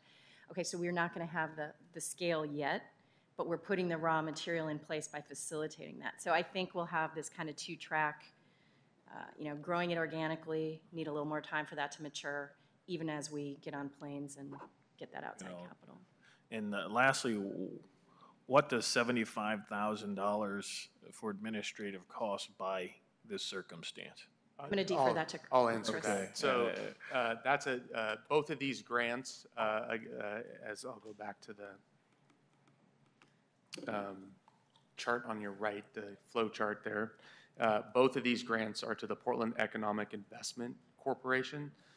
So this is the independent nonprofit. The $75,000 administrative grant will go for legal expenses. Let me get my notes here. Trust fees associated, there's banking and trust fees associated with that entity investing in the Portland Seed Fund, insurance, directors and operators insurance, administrative costs like that. So that's a cost incurred by the PEIC, not the Portland Seed Fund. Yeah. I'm done. Okay. And just from a procedural item, I mean, we have kind of a chicken and eggy thing going on here with approving a grant to an investment corporation that we are about to approve. So there will be a little bit more information from Executive Director Quinton with regard to that before we vote on it. And if you decided that you didn't want to do that, it would mean that this grant wouldn't go anyplace because, we are authorizing it only to go to that location at this point. So thank you, Angela. Thank you, Chris. Thank you. Great job. Thank you. And can I also please just acknowledge the professionalism of the staff? Now we've worked together for, over 2 years. And, Chris Harder, Jared, Patrick, I'm not just saying this. I've even said this in Iceland, and you can check the transcript if you don't believe me. It takes a team. Even if you can throw, if you don't have anywhere good who can catch, it's going to take a while. So this team has been outstanding, and I don't think we could have gotten this far without those individuals in place. So thank you. Thank you. Thank you.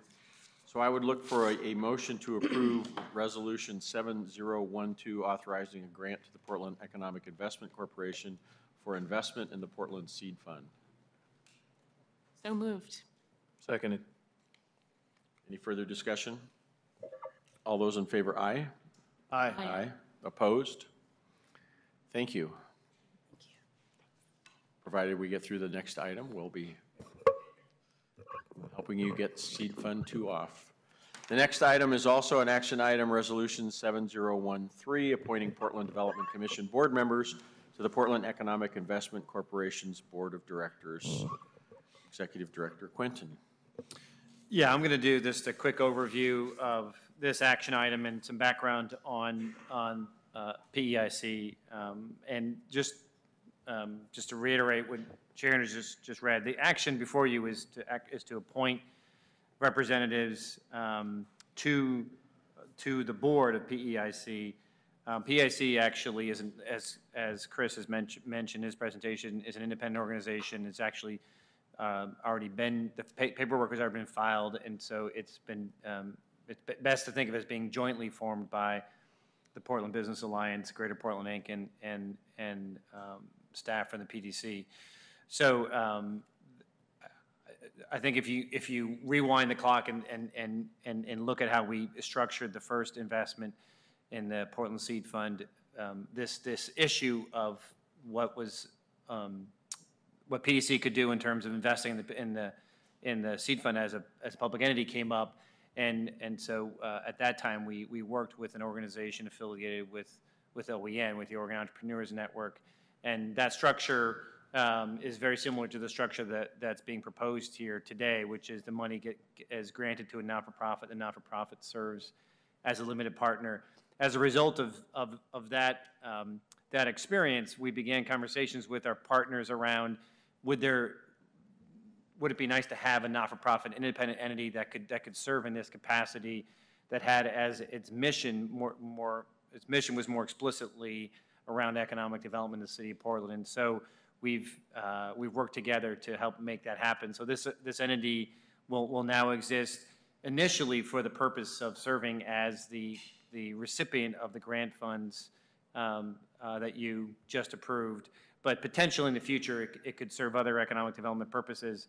The real benefit of this is just, once again, to reiterate, as an independent organization, any money that PDC grants to it, it grants to it permanently. It doesn't come back unless for some reason they don't fulfill the terms of the grant agreement. But if there are any returns from the seed fund, it will come back to an organization that has, as I just said, as its mission supporting economic development in the city of Portland. So there's a much greater chance that those dollars will then be reinvested in activities that are in alignment with not just the objectives of PDC, but also Greater Portland and PBA. So what we're trying to do today is to approve individuals from PDC who will represent the interests of who will be there individually, representing their own themselves, but they will represent the interests of PDC as well. The board is taking that action today, and so the board will start out. The PEIC will start with a 3-person board, so there'll be only one person from this group, and that person would be Chair Andrews. To the extent that the board of the PEIC gets expanded to 5 members, which it's contemplated that it might happen, then there would be a second slot available, and so this action would then appoint Commissioner Wilhoit to that seat. Assuming this action takes place, that there would still be further actions by the PEIC board.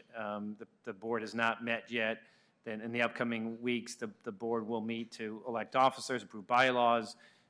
That board will have to accept the grant from PDC and then begin conversations with the seed fund around how the funds are invested in the seed fund. So we're kind of in this transitional phase here, but the articles of incorporation for PIC have been filed. We have the 2 initial board members in Sean Robbins from Greater Portland, Inc., and Sandy McDonough from the Portland Business Alliance, and in this action would appoint Chair Andrews to be the 3rd board member, and then, as I said, if the board is expanded to 5, then Commissioner Wilhoit would also serve on the board. So I guess I'll stop there because I know that there's probably some questions, but that's the action in front of you, and that's the overview of the entity. Thank you. Actually, one just came to mind to me, and that is, although there's no economic benefit to my being on the board, is there any conflict of interest with me in terms of? No conflict of interest at all. There's a nonprofit, there's no economic benefit come to either of you, so there's no conflict whatsoever. Okay, thank you. Thank you. I think the other, I was kind of lost in thinking about that, so I didn't entirely listen to your explanation, but I think one thing to point out again is that this is an independent board. It has members from these 3 organizations. It has a general mission, but there is no direct responsibility by PDC in either direction as this thing moves forward, which will provide us with a lot of flexibility.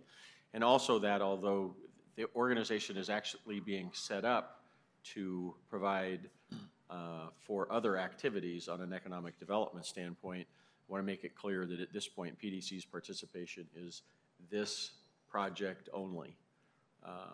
And any other project that would go forward under this, that PDC was making an investment in, obviously would come through this board. Right. Right, right, so our initial relationship will be a grant agreement with the organization for the grant amount that was just discussed. There's no associated risk beyond that with that investment. If the investment's made in the seed fund and it fails, there's no liability back to PDC, and obviously if there's returns, that money flows back to PEIC. The operating grant, we are recommending to the board, in addition to the $500,000 of a grant, that we provide the initial operating support for this entity. So Commissioner Wilhoit, to answer your question, the $75,000 is the initial operating support as a grant to this organization because we support the efforts of this organization, and it's intended to cover initial costs for the entity, but also costs associated with this entity making investments in the seed fund. It will also, to the extent that this entity needs ongoing services, whether it be legal services, audit services. Chris mentioned insurance, but it could be financial analysis services as it considers an investment. It has the funds to do that, so it can do that in a responsible way. I don't know, and our General Counsel, Eric Iverson, has worked on this as well. Have I missed anything in laying this out? No?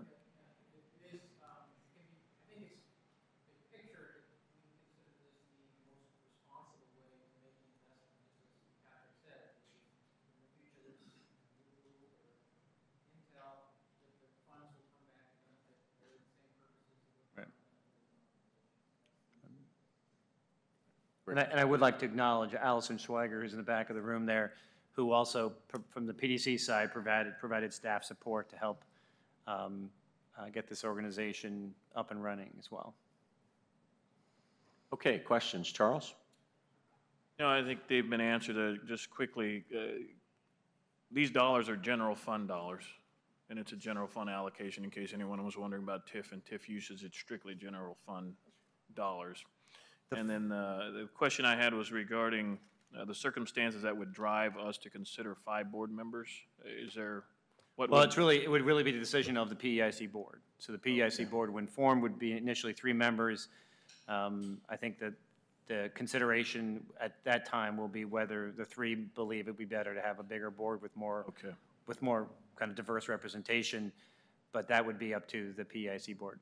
Okay. And I think, you know, frankly, we're going to make an investment that's going to take some time to show any kind of return. So it's not like there's going to be a giant workload to begin with, but hopefully it would become successful enough that we would need more expertise. And so no, we probably won't be calling on you in the next 6 months. Okay. That was the main. And I will, we actually, just to be more exact, the $500,000 that is funding the investment, so it's the grant that goes to PIC to fund the investment. Seed fund is general fund dollars. The $75,000 comes out of our own general fund, the PDC general fund, which can are revenues that we've earned from different activities and other dollars that we have that are also unrestricted. Okay. Thanks. Just wanted to clarify, right? Yeah. So we have 2 different sources of money that is funding the one grant. Mr. Dixon? Do the other board entities contribute any funds to this organization, or is this just PDC? They could over time. Okay. Yeah, at this point, they're not currently. Okay. Right. Yeah, that, and also just in terms of the board makeup, it does have the opportunity to change over time. So it wouldn't necessarily always be someone from our organization that would be represented, or is it important that it is someone from our organization that's represented at all times on that board? The board is the way the organization has been set up. It's intended to have a person on the board or 2 people selected by PDC, as well as representatives selected by Greater Portland Inc. and selected by the Portland Business Alliance. Okay. So that would be, I think, one of the main discussions for the board about expanding it is then to include folks representing other interests on the board. So I think that will be the main driver of whether the board gets expanded. All right, great. Commissioner Mullis? No questions. I would just thank Chair Andrews and Commissioner Wilhoit for being willing to step up and take on these new responsibilities. I know you're both looking for something to do in your spare time. That's true. You do need more. Another board member, board on the resume. Yeah.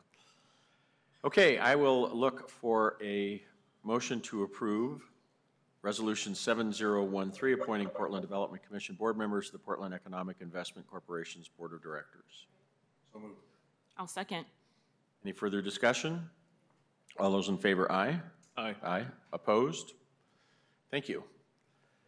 All right.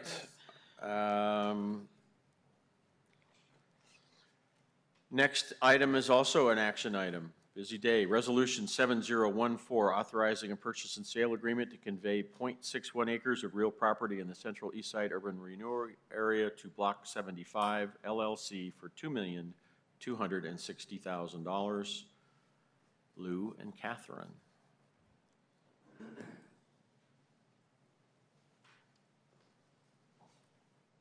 Good afternoon, Commissioners and Chair Andrews and Executive Director Quinton. I'm Katherine Krajnak, and I'm a Senior Project Coordinator at PDC, and with me is Lou Bowers, Central City Division Manager. And the item that we're bringing for your consideration today is Resolution 7014, and this would authorize the Executive Director to enter into a purchase and sale agreement with Block 75 LLC. And Block 75 LLC is a partnership between Beam Development and Urban Development Partners, or UDP. And Beam, as you're familiar, brings an expertise of development and leasing and creative office. And UDP, while new to the Bridgehead properties, is actually officed in the district and recently has been focusing a lot on market rate apartment projects. They've actually have about 5 projects on Southeast Division in various stages of development. So the development team is really excited about bringing together those two pieces of expertise in creative office and residential. The result of today's action is to sell a Block 75 at fair market value, and the value was determined by an appraisal last month, May 10th, 2013. And I also want to mention that with us today, we've got Brad Melson and Jonathan Melson from Beam Development, and also Eric Kress from Urban Development Partners. And Block 75, you'll see here is, get to use one of these things. Okay, so that's in the northeast corner of the Burnside Bridgehead site, and PDC owns the 3/4 block, and on the northeast piece of this block is the Union Arms Apartments, and that is not owned by PDC. Okay, and again, at Block 75, it's a little over 26,000 square feet in the Central East Side URA, and a few underground storage tanks were removed, but there are no environmental issues that we know of. And again, the appraised value determined last month, that's $2.26 million. So a little review of the Burnside Bridgehead, taking us back to 2004, shortly after PDC finished acquiring all 4 of those parcels. We issued a request for proposal, so an RFP. And the vision at that time, as you recall, was really more of a high-density, full 4-block development. And Opus Northwest was selected. PDC entered into an MOU with them, and then the MOU expired in 2008. I think as we all remember, in 2008, this was when the recession set in, and PDC started to re-envision the Bridgehead and started to think about how can we look at developing the site differently. And so with an extensive process with community stakeholders, with a consultant team, and Beam as a strategic advisor, the staff and consultants developed the framework plan, the Burnside Bridgehead framework plan, which has about 5 principles that talk about how development should occur on the Burnside Bridgehead. And the PDC board adopted this in 2010. So shortly thereafter, staff issued an RFI for blocks 67, 75, and both of these parcels in 76. And as you know, 68 here is Convention Plaza, newly named the Eastside Exchange, I believe is the new name. And as part of this RFI, Beam replied to Block 75, and so we entered into an MOU with Beam in 2011. And since that time, Beam brought on Urban Development Partners as a partner, again, to bring that residential expertise, because as you can see, they're really proposing a very diverse mix of uses in the project that they're envisioning currently. This would include creative office, work-live, apartments, and retail. The work-live really is designed as a small studio apartment for entrepreneurs who may want to work and live in the same unit. And they're also looking into leasing part of the creative office to a co-working space operator or some other operator that would provide business services to residents in the project, really to emphasize the work aspect of this project as well to activate the site day and night. The property would be developed into 2 phases. So the first phase, the southern half, about 100,000 square feet and 7 stories, and then the northwest quarter, 60,000 square feet. And both projects will likely have the same sort of mix of office, work, live, apartments, retail. And the developers are looking to develop to LEED Silver certification and looking to break ground in early 2014. So the PSA terms are that we would sell the property for the purchase price of $2.26 million. I want to emphasize this would require no financial assistance from PDC in any form, and this is based on an appraised value of the property last month. The developers would be required to provide an earnest money deposit of 10%, and then this would be non-refundable after a 60-day due diligence period. As part of the PSA, the developers would be required to develop the site in accordance with the Burnside Bridgehead Framework Plan principles, as well as in accordance with the CES Central Eastside URA plan, as well as City of Portland zoning requirements. And prior to construction, the developers will need to certify that what they're building is indeed this project or something that would fit the framework plan. PDC's remedy is a repurchase right through the start of construction. So the developers have 3 years to start construction, and if they do not perform, then PDC can execute a repurchase right. So in terms of public benefits, certainly the sale proceeds can be reinvested back into PDC projects and programs. And again, want to emphasize this is a market rate transaction. And the project that has been proposed really does align very well with a framework plan in terms of the mix of uses, the activation day and night, the focus on sustainability and affordability and attainability to be developed in the near term. Also, we've talked a lot about entrepreneurship today, but this is really part of a larger place-based strategy of entrepreneurship in the Central East Side. And I think as many of you know, Central East Side is more and more being seen as a place for a lot of our high-growth companies to land and to grow their business. We've just recently, our Startup Challenge, we've selected 6 winners. There's an event tomorrow night. I think that was mentioned in the executive director's report, but we do have a number of initiatives in this area, and this is yet another project that would really reinforce the entrepreneurship agenda on the Central East Side.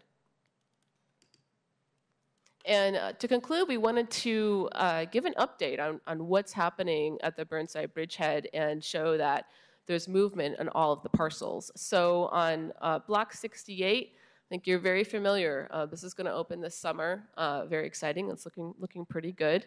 The Eastside Exchange, I believe, is the new name. And Block 67, PDC holds a disposition and development agreement with Key Development. Key is looking to build about 250 units of apartments, and they've just recently gone through a design advice request, and they're gearing up for a design review here pretty soon. So that's moving along.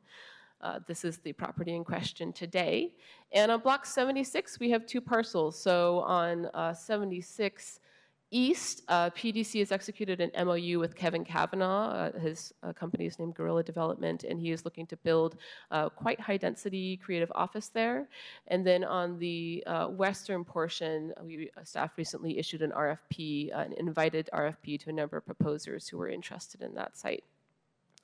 And I think that Lou and others can attest that this is really, that the activity of the Bridgehead really is symbolic of a lot of development activity in the Central East Side. from my perspective, and I think from a lot of my business colleagues, we're seeing a lot of property owners who previously were not developing their properties, now very interested in taking advantage of our Development Opportunity Services grant programs and looking to redevelop the properties that they're sitting on. So we're seeing a lot of momentum in this area, and very excited for the bridgehead moving forward. So, available for any questions you may have. Well, we've got 3 signed up for testimony, so why don't we have them come up and take that before we have questions. Eric Kress, Jonathan Malson, and Brad Malson. Thank you. Great presentation as always. Hello, Lou. On silent time.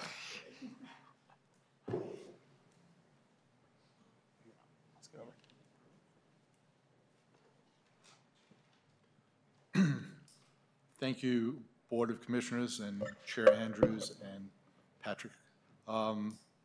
We are very pleased to be coming back to you with good news on the progress of the Convention Plaza Eastside Exchange Building. And we're really excited about the potential for Block 75 with Eric Kress and United Development Partners. We have seen great momentum in the Central East Side. We've seen an incredible increase in activity, both in the buildings that we have done and in the East Side Exchange, and we're anxious to continue the momentum through the Bridgehead property as well as beyond. So thank you for considering our response. Just wanted to say thank you as well, and just give you a quick update on Eastside Exchange. We are close to completion with construction. We've toured most, if not most, of the commissioners through the project. We have to get John. Yeah, we'd love to have you. I was out of town the last tour, so I missed it, but I'd love to get through. We'd love to have you come through. We're about 90% done with construction, and leasing activity has been incredible. It's a good time of year to be coming to market. And we're about 45% leased with, letters of intent and leases out that would get us, well over 60% into that all-important debt coverage. So we feel really confident that Eastside Exchange is going to be a successful project. And we've been just really thrilled with the relationship that we've been able to foster with the urban development partners. They bring not only strong financial capacity, but also expertise, not only in apartments, but in creative office as well. They just renovated the American Brush building in between Cooch and Davis, which is very much consistent with what we've done throughout the Central East Side, catering to creative office users. So, we're friends, and I think that we bring very complementary skill sets, and we're very confident in taking on what will be a pretty sizable project on Block 75. Thank you, Jonathan. Thank you. Thanks, Katherine, for the presentation, and thanks to the rest of PD staff and to the commissioners and the board. We're really excited to invest in the Bridgehead area. We've, as Katherine said, we put our office there recently. We did an adaptive reuse project. We have another project in the area as well. As a principal, our company likes to invest in neighborhoods for a long period of time and deploy our capital into that area for a period. We're known, I think, in Portland for Division Street and the work we did there, but the principals have a history of working in different types of areas and different types of neighborhoods and different types of products. So we don't just do traditional neighborhood apartments. We do like adaptive reuse. We like creative office, and like I said, we're excited about the opportunity here and really appreciate the opportunity to work on this project. And we're excited to work with Beam. We have a compatible set of values. We've spent quite a long time working together in bringing this deal to fruition. So we've had plenty of opportunity to meet and share ideas, and we feel like it's going to be a really great partnership. Thanks. Thank you. Commissioners, any questions for Brad, Jonathan, or Eric? Or if not, well, thank you. And well, good luck wrapping up at Convention Plaza. That was a nice facility, and I appreciated the tour. Thanks for coming. Thank you. Yep. And thanks for the work you're putting together to move this forward. It's great to see activity again. Thanks. Thank you. We'll bring staff back to the table for monthly grilling. I'm just going to say, you know, boy, have times changed. You know, we sat here in 2009 and said, what are we going to do with these blocks?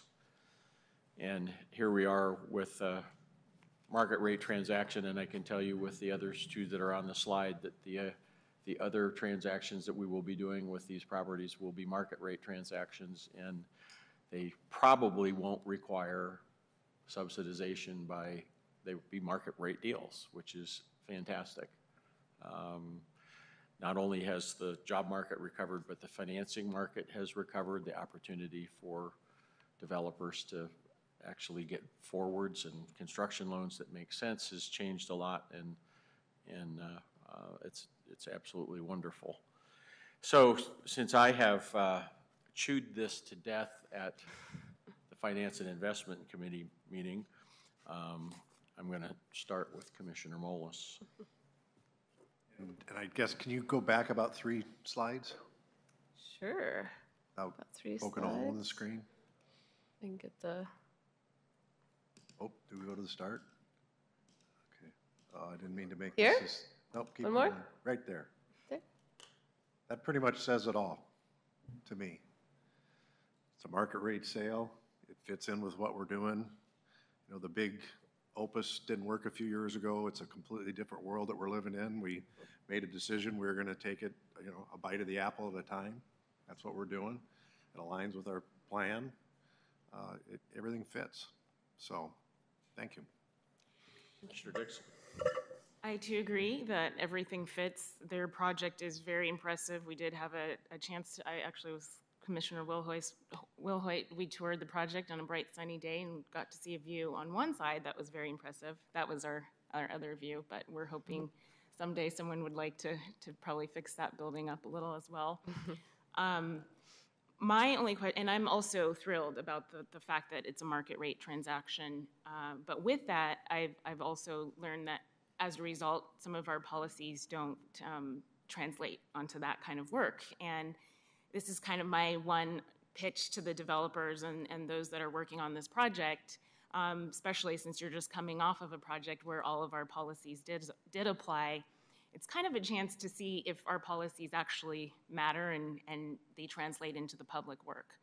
So my recommendation is that you continue to be the creative and sustainable developers that you've been on Convention Center Plaza, and you carry that forward onto work that, you know, it doesn't matter. Nobody's going to look, nobody's going to track what your equity and sustainable goals will be, and that you carry that forward onto work where we don't get to look. So that would be my only message for private developers. Keep that in mind because it's really important to the sustainability of our city and to the goals that we're doing here, and it really is the measure of success of what PDC does. Good point. Yep. Well, and I will strongly second Commissioner Dixon's comments. I won't even direct it at the developer. I hope you heard what Commissioner Dixon said. I will direct it at us. Because as I look at this and consider that we're going to possibly approve the sale of 2 pieces of land, and we're not putting in place anything that would set our equity policies on the projects, it causes a lot of concern. Because we're rejoicing that we're looking at market rate deals, which means activity is occurring, and yet the way we're structuring these deals, we're not putting in any conditions that would support our equity policy. And that's a significant concern. So I have to say, I don't know if we're comfortable taking that position because we could look a year or 2 down the road and examine our performance and look at all this construction activity that wasn't eligible to disadvantaged businesses or minority women and emerging small businesses, and we could see ourselves turn the clock back 10 years. Because I know I've spent a lot of time in the community benefit agreement settings and talking with the community, and one of the primary considerations is how much construction activity is available for small business. So I don't know if we're comfortable taking the position right now that we can just sell land and leave it to the developers and others to kind of enforce our policy. And Commissioner Dixon is making a recommendation. I'm basically making a statement. I don't know if we can take that position.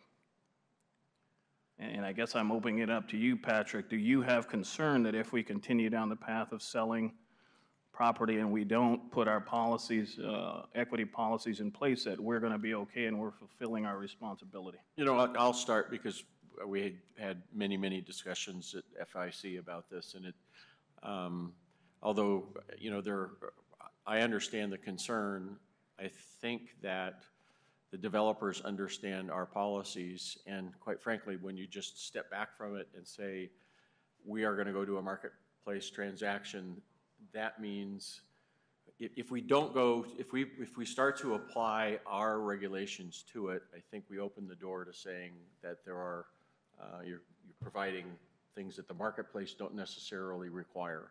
Mm-hmm. And so that might be, you know, on a number of different factors. So I'm thinking that this is something that we absolutely, it's not that we don't get a chance to pay attention to it.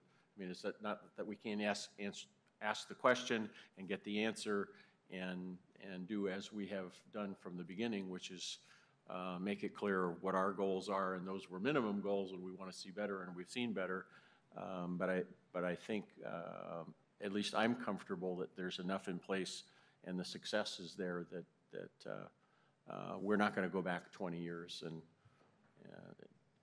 it sounds like we're moving back to aspirational, though, and I just have to think back to the many, many hours that I sat in rooms for community benefit agreement discussions and other discussions. And I think in my last briefing with staff, I said, you know, take the word aspirational out of everything we do, because it opens the door to say, well, you're trying hard, but we're not seeing it. We've had great success and great results with regard to our equity programs over the last several years. I mean, we've had wonderful results, and I don't have any mistrust or distrust of developers or contractors. I just have a responsibility, and I don't know that we're going to get there. I'm concerned about a year out, to tell you the truth, because if the market really continues to pick up and we start selling land and we don't have any involvement in how that construction is going to occur, we don't really have any say at the end of the day, and it's a concern because the public is going to come back looking at us. So, just if I could just kind of add, so first off, this is somewhat uncharted waters for us because all the achievements that we've made on in terms of minority contracting and workforce have been through something other than a market rate transaction. So market rate transactions, as odd as the statement sounds, are new to PDC. And so we actually did have to think about what this meant for our policies, because as Chair Andrews mentioned, if you say to somebody, we're selling it, you have to pay full price for this, then I think the assumption is that you're not going to layer on in for, you know, we can set aside the equity policy, there's the green building policy and all these other things. So you know, at what point does it cease to be a market rate transaction, and then we have to figure out, okay, then what level of subsidy are we willing to provide for these policies? So when we actually presented the update to the equity policy, we actually were very specific about this, in which we clarified this in the equity policy, and we said for transactions, basic, I'm not going to get the language, but basic said for the equity policy applies for everything other than market rate transactions, because we knew, because we knew this was going to be an issue.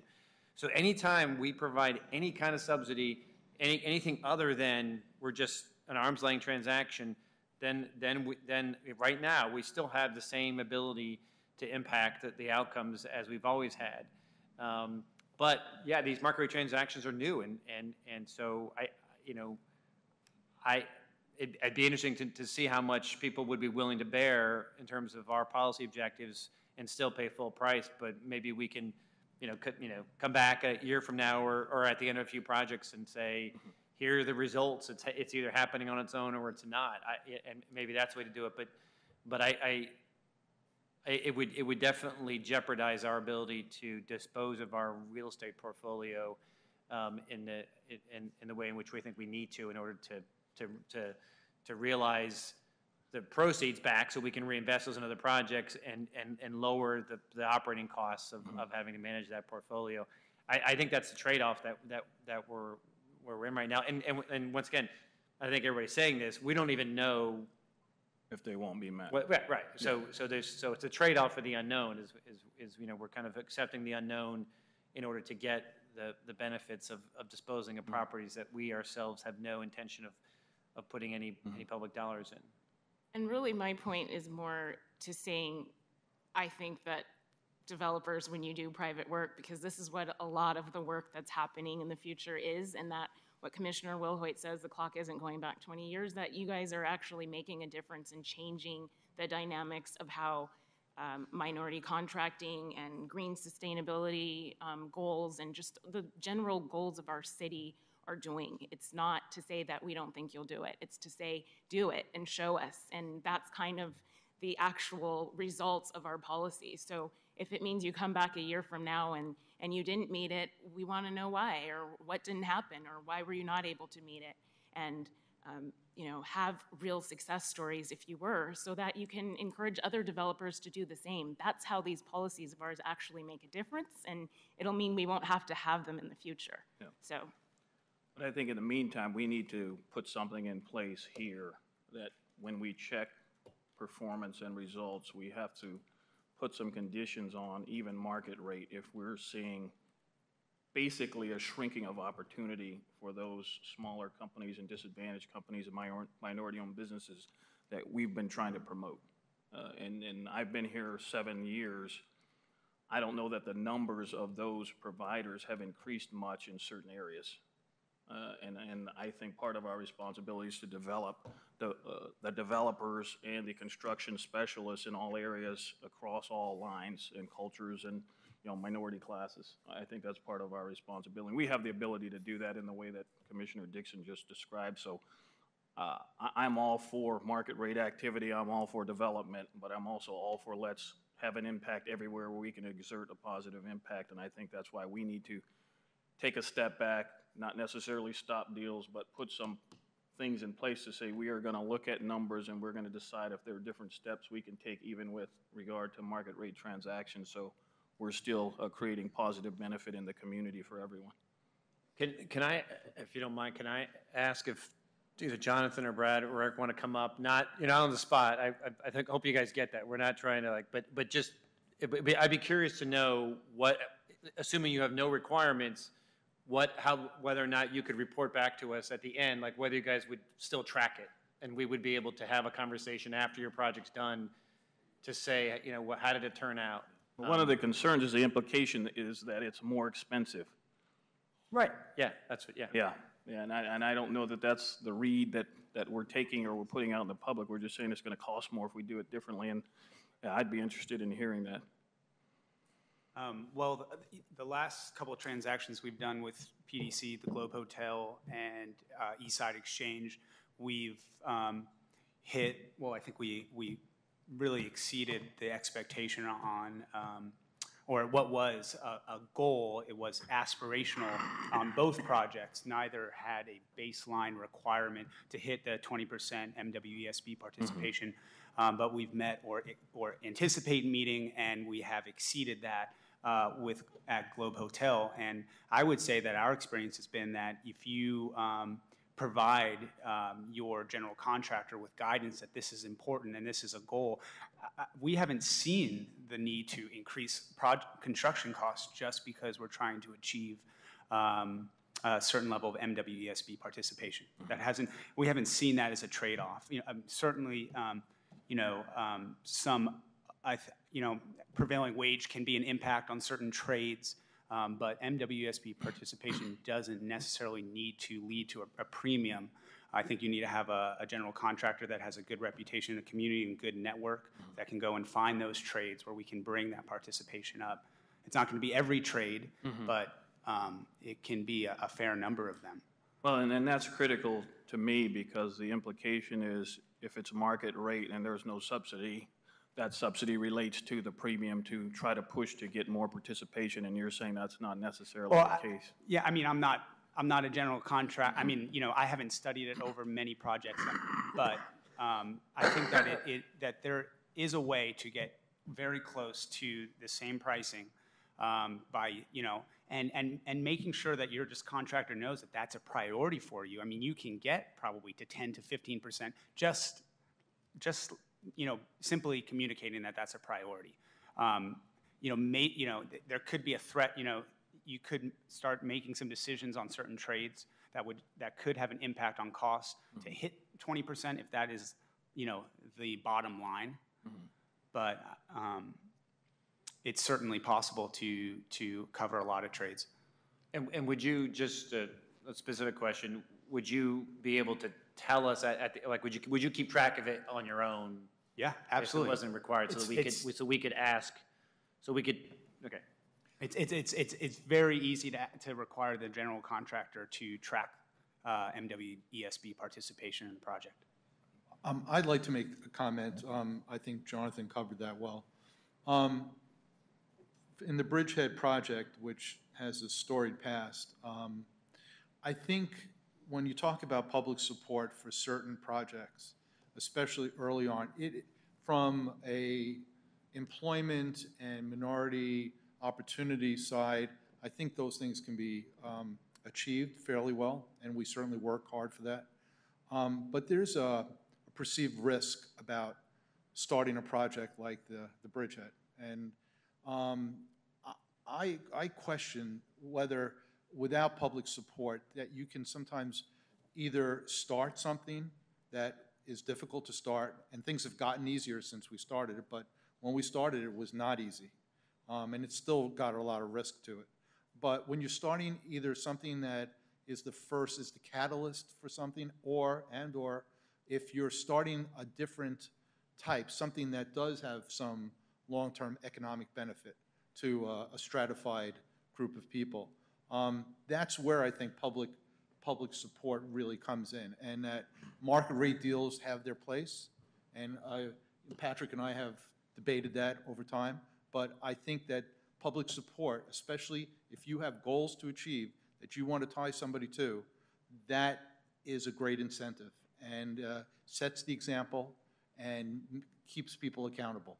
We do it because we've done plenty of projects in the Central Eastside without any public support and have achieved a certain amount of success to the things we're talking about. But, you know, there's a different world today, and good and bad, but I just don't want to lose sight of that. I mean, I think there are opportunities where public support is important. I certainly understand the goals of trying to sell things for market rate and recovering as much of your investment as you possibly can. But I don't want to lose one for the other, and from my opinion. Yeah. Good questions, good points. I think what you're suggesting is that we need to go back and take a look at that policy, which I think we just approved within the last few months in terms of market rate transactions and the kinds of things. And yeah, I would recommend that, because I'd hate to see some major unintended consequences come out of something that was well-intentioned, and I don't think it costs us much to take a look. Okay. Thanks. Thanks, guys. Anything else? Nope. All right, then I would look for a motion to approve Resolution 7014, authorizing purchase and sale agreement to convey 0.61 acres of real property in Central Eastside Urban Renewal Area to Block 75 LLC for $2,260,000. So moved. Second. Further discussion? All those in favor, aye? Aye. Aye. Opposed? Okay, the next one is also action item, Resolution 7015, authorizing purchase and sale agreement with Triad Machinery for the sale of Riverside Parkway lots 1 and 2 in the Airport Way Urban Renewal Area at a sale price no less than $1,633,325. Thank you. Jina and Bruce. Good evening. Chair, Commissioners, Executive Director, we are delighted to be here to present to you an opportunity to sell the last 2 parcels in the Riverside Parkway, and I would like to introduce Bruce Wood to give the presentation. Thanks, Jina. Good afternoon. Bruce Wood, Senior Program Coordinator, Portland Development Commission. The matter before you today is Resolution 7015, authorizing the sale of Riverside Parkway Lots 1 and 2 to Triad Machinery. My presentation will provide a brief history of the Riverside Parkway Corporate Center, a summary of the Triad offer, and finally some highlights on the significant public benefits that have come about as a result of the Airport Way urban renewal effort. This is how Riverside Parkway Corporate Center looked back in 2003. The PDC's original objective was to ensure land was available for industrial development with a higher job density than the distribution warehouses that were popping up all over the Airport Way corridor. It was also to preserve land in the Airport Way area that was currently being developed for retail uses. In 2003, the PDC spent approximately $7.2 million for the dirt, and then another $1.7 million on infrastructure that created the several lots you see in this slide. It's a brief history of the park. In 2003, we bought the dirt and put the infrastructure in. And then 2004, we did our first deal, the Portland Hospital Services Corp. 2006, Dermody Partners developed a 265,000 square foot multi-tenant building that became the home of Danner Lacrosse. 2010, a build-a-suit for Morgan Distributing. And then finally in 2010, just recently, that was that parking lot that they currently bought just a few months ago. And now here we are in 2013 discussing the proposed sale to Triad Machinery. This is the site for the last 2 parcels, and then to the right is the proposed site plan for Triad Machinery. Some of the deal points. Again, Triad Machinery, it's a company that sells and services cranes that are used primarily in the forestry industry. They operate throughout the Northwest, and they do fall within our traded sector category. The property itself is a total of 6.98 acres. The price is $1,633,325. It's fair market value, $550 a foot. And we had an appraisal done within the last year. It was November 29th at 12. Earnest money is $75,000. It's applicable. It's non-refundable upon waiver of the contingencies. Their due diligence is 90 days, and they close 30 days after that. They expect to close on the site by September. We've already started to plan for the removal of the surcharge, and they want to be under construction before the rains hit in the fall. There is some surcharge dirt on the site, like I just mentioned. We are going to remove that surcharge prior to the time that they purchase the property. And finally, they do have a storage yard, and we're requiring them to berm that yard with a very kind of robust landscape berm, and then they'll put a fence on top of that with a lot of robust landscaping. So I think it's going to be a very attractive treatment there to screen their cranes. Public benefits, Triad Machinery. Again, this is their headquarters location. 55 people will be employed on the site. A total of approximately $5 to $6 million increase in the taxable assessed value. And once we remove the surcharge, pay the brokerage commission, we'll have a net of $1,425,000 available for other urban renewal programs. A bit about the park in general. Over the last 10 years, our total investment was $10.3 million, less our land sales to Portland Hospital Corp, Morgan Distribution. The other was 8.6. So our total investment over that 10 years is approximately $1.7 million. What that has produced is well over 650 jobs within that particular project, and over $48 million increase in the taxable assessed value in that area. This is broadening the conversation a bit. I looked at the urban renewal area and what we've done since we started it back in 1986, I think it started. This is an aerial of Cascade Station, for example, to the left in 2002, and now on the right in 2013. Below that is Riverside Parkway Corporate Center. It's, I'm not even sure if I know how to do that. I pick a color, got it. This is Riverside Parkway Corporate Center, and this is what it looks like today. So, over this period of time, from 96 to 2009, the market value of land and buildings have increased over 257%. Between 1999 and 2007, PDC provided 46 loans totaling $7.1 million, leveraging over $113 million in private investment, helping businesses create 17,000 new jobs. Just at the Cascade Station project alone, PDC's work has helped to create more than $500 million in development. Approximately $2.4 million a year are being paid in taxes on just Cascade Station. And we're not finished yet. We've got 4 excellent parcels out at Cascade Station. We have activity on a portion of Parcel A, that's the Station Hospitality Hotel that we're working on. I've got things also working on Parcel G. So there's a number, the market has certainly turned. It just feels very positive out there. And this is, land is very well suited for continuing our objectives there in the urban renewal area along Airport Way.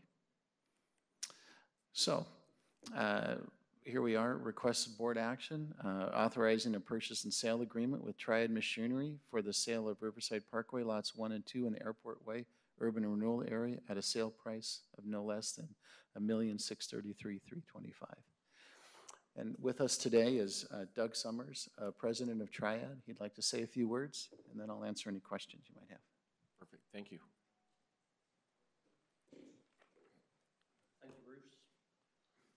My name is Doug Summers. I'm the president of Triad Machinery. Thank you for your time today. We are excited about the opportunity to stay in Portland. We've outgrown our facility on, we're currently at 148th Avenue, and we're just too small. We're leasing about 3 acres there, and we need a larger land, bigger shops, bigger office environment, and so forth. So we're excited about being able to stay in Portland. We looked around in the area, Gresham and Townsend and other areas, and want to stay close to where we're at. So fortunately, we were able to work with Bruce on this site, and we'd like to stay. It is our corporate headquarters. We have facilities in Prineville, Oregon, down in Coburg, outside of Eugene, in Oregon, up in Tacoma and Spokane as well. And as Bruce said, we're in the crane business, the logging business, sell equipment, sell service, heavy machinery and equipment for those industries. So thank you for your time today. Be happy to answer any questions you might have. Great, thank you. Well, the need to expand is a good problem to have. It is. We've had some significant growth over the past couple of years of about 20% year over year. So we see that continuing for several years. So we're real excited. Congratulations. Thank you. I don't have any questions. Is that it? John? I just think, again, that's a great problem to have, and congratulations. And Thank we're you. glad that you decided to stay here in our city. Okay. Make sure that I get the resolution number correct. So I would look for motion to approve Resolution 7015, authorizing a purchase and sale agreement with Triad Machinery, Inc. for the sale of Riverside Parkway lots 1 and 2 in the airport urban renewal area at a sale price no less than $1,633,325. So moved. Second. Further discussion? All those in favor, aye? Aye. Aye. Opposed? Good job. Thank you. Thanks. Thank you. And Executive Director Quinton, we took care of the very important election of the acting secretary while we had a little gap in time. That's right, we forgot that. You can do it again. It was pretty exciting. You can stay here all night. I was supposed to be at a meeting at 5. With nothing else in front of us, good job. We're adjourned. Thank you very much. Thank you.